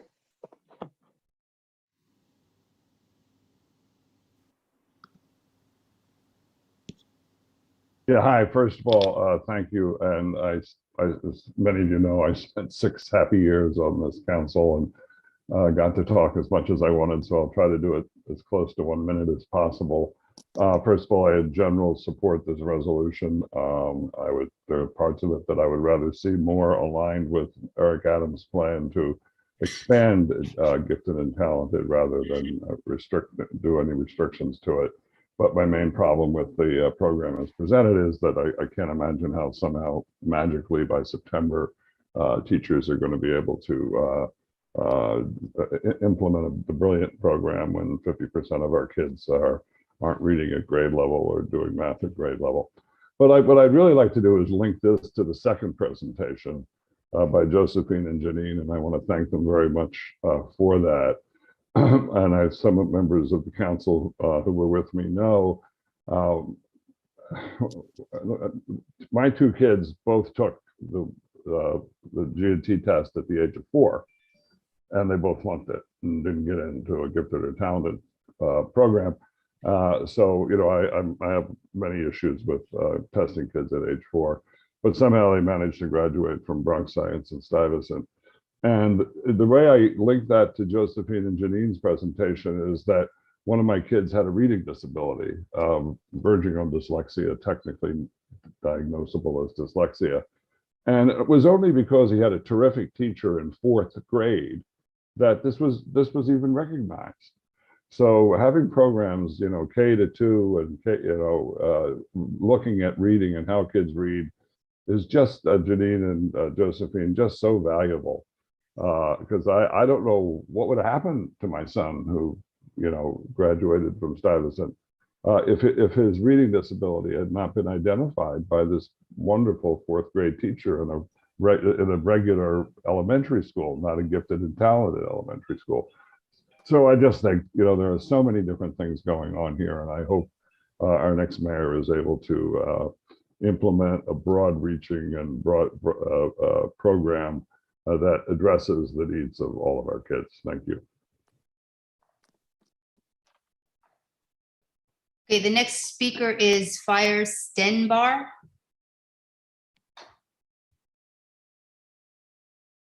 Yes, good evening, everyone. I am here. We can hear you. Thank you. Okay. Good evening, everyone. My name is Fire Stenbar. I happen to be a PTA member in District 2. I'm also a PTA, excuse me, I'm a little nervous here. I already mentioned the PTA member. I'm also a proud parent of a 4th grader at Chelsea Prep. And the reason why I wanted to come on tonight is to share that as a parent of a general education student, how can I put this? I want to be as brief as possible because I know that we have a certain time frame that we're working with tonight. But being a parent of a general education student and a child, and also many other students and children that I do know personally within the school districts, what I would like to say is that families are very concerned about the G&T program because we all share the same resources. All of our children share the same programs, all of the enrichment programs, all of everything that they're a part of in school, they share it together. So it's so important to save the gifted and talented program because it's what makes the school, is how our children learn various things. And, you know, they learn everything from one another with the different programs going on. So it's like, we don't have a voice because we're general education and everything is targeted and mainly focused on G&T. However, there's families and children that are part of it too. So I came on tonight just to let everybody know that, hey, we're struggling. We're a part of it just as much as the gifted and talented programs are struggling because we all use the same resources. They're all in literature programs. They're all in the same art programs. And every child is talented and gifted on every level. Just because they may have different learning, abilities. For example, my child is like brilliant. She may not be in a gifted and talented program, but I could tell you for a fact that she's brilliant among any other child I've ever met. So it's like we all have to stick together, to fight for the G&T program to save it. That's pretty much what I wanted to stress tonight, because it's bittersweet, what the program offers. So I feel that we got to do what we can as a team, not to not only to say not to nitpick and seem very petty on so many different levels that we're very bigger than that, but we got to be bigger than what our kids appear to be in school and be more adults in different situations on this panel as well. Just my observation. But you guys have a great night. Thank you for listening. Okay, so we've ended the list. Now we're going to go back to Hunter Dare.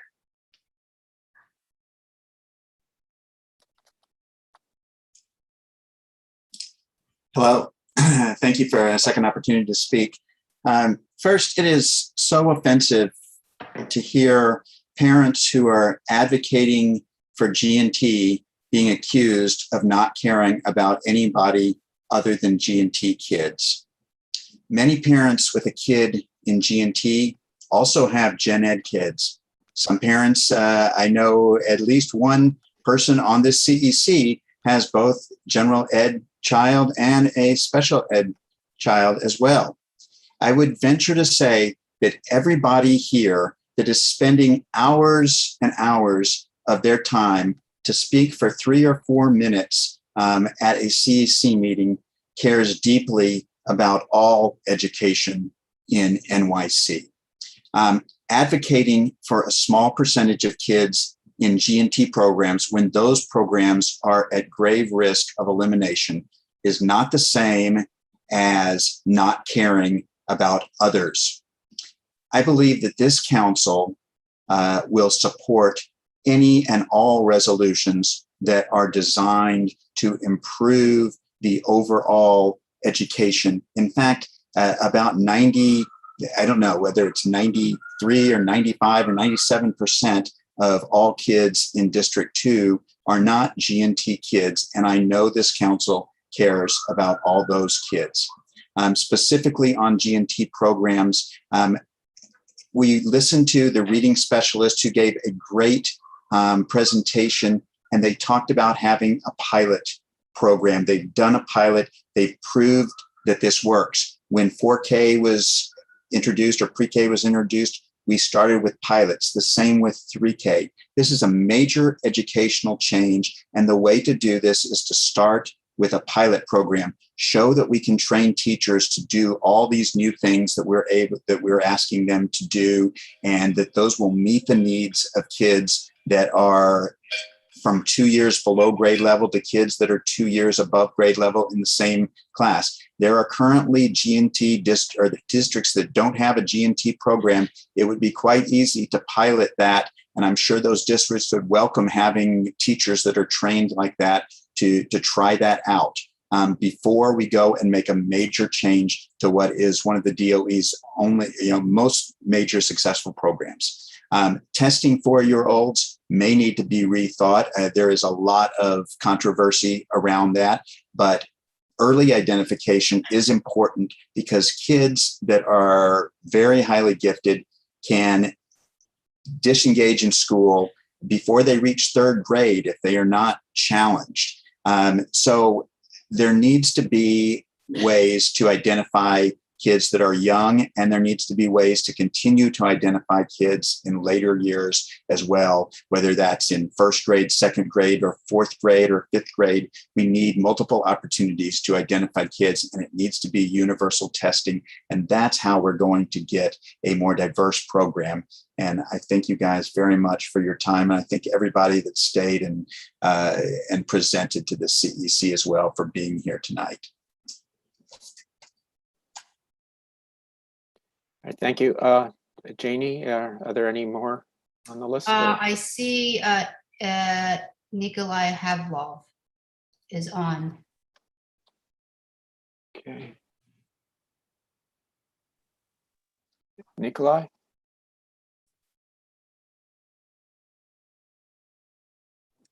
Nikolai, you're unmuted.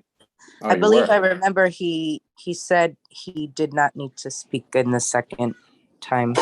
Oh, maybe you're right, sorry. If there's anyone that we missed, if you can raise your hand. All right, I guess that's it. All right, so the second public speaker session is over. The next item on the agenda is to vote on the tonight's resolution 181. Okay, Katie? so we're gonna vote on resolution 181. Wait, we have to have a motion. We have to have a motion. Sorry. I put forth a motion to vote on resolution 181. To approve. As amended. It has to be a motion to approve. I'm sorry, to approve the updated resolution 181. I second the motion. I second the motion.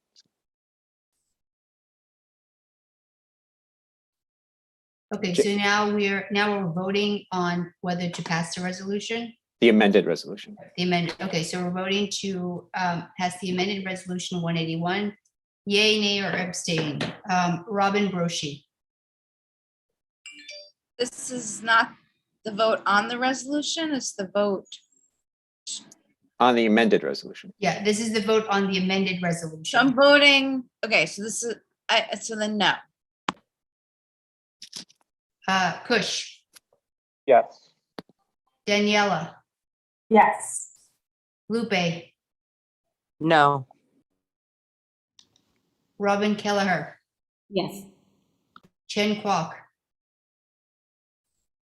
He had to step away. Okay, I'll come back. I think he's Benjamin Morton, Yes. Ushmanil, No. Lim Fong Sim, yes. Leonard Silverman, Yes. Lily Wu, Yes. Gabriela Calabia. Yes. Okay, so. Do you see Chen? Is he back on? Just asking to be unmuted.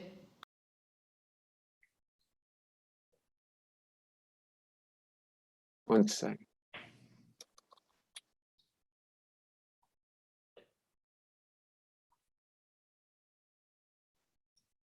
Shen, you're a co-host now. You can vote. You can Yes. Yes, okay, so.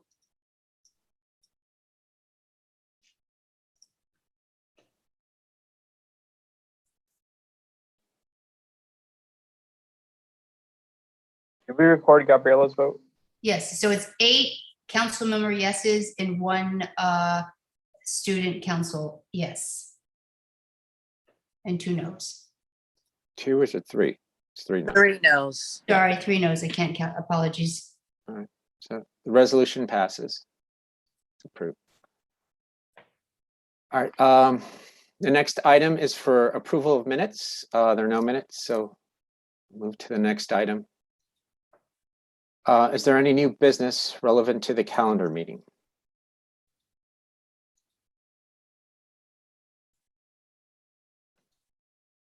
All right.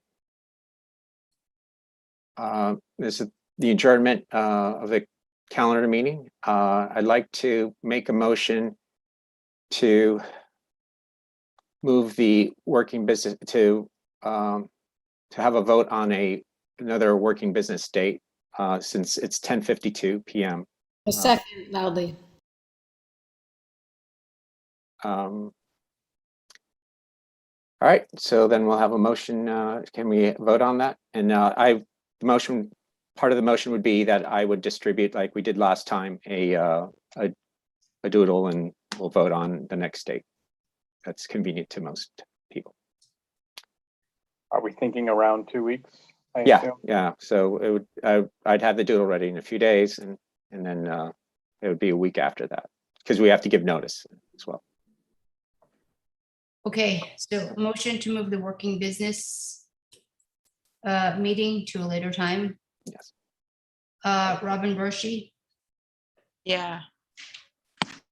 Kush, Yes. Daniela, Yes. Lupe, Yes. Robin Kelleher, Yes. Chen Kwok, Yes. Benjamin Morton, Yes. Ushma Neal. Yes, with the caveat that I don't think we should be penalized if we can't make it, because, we committed to this night. But yes, sorry, I just shut up now. Lim Fong Sim, yes. Leonard Silverman, Yes. Lily, Yes. Gabriella. Yes.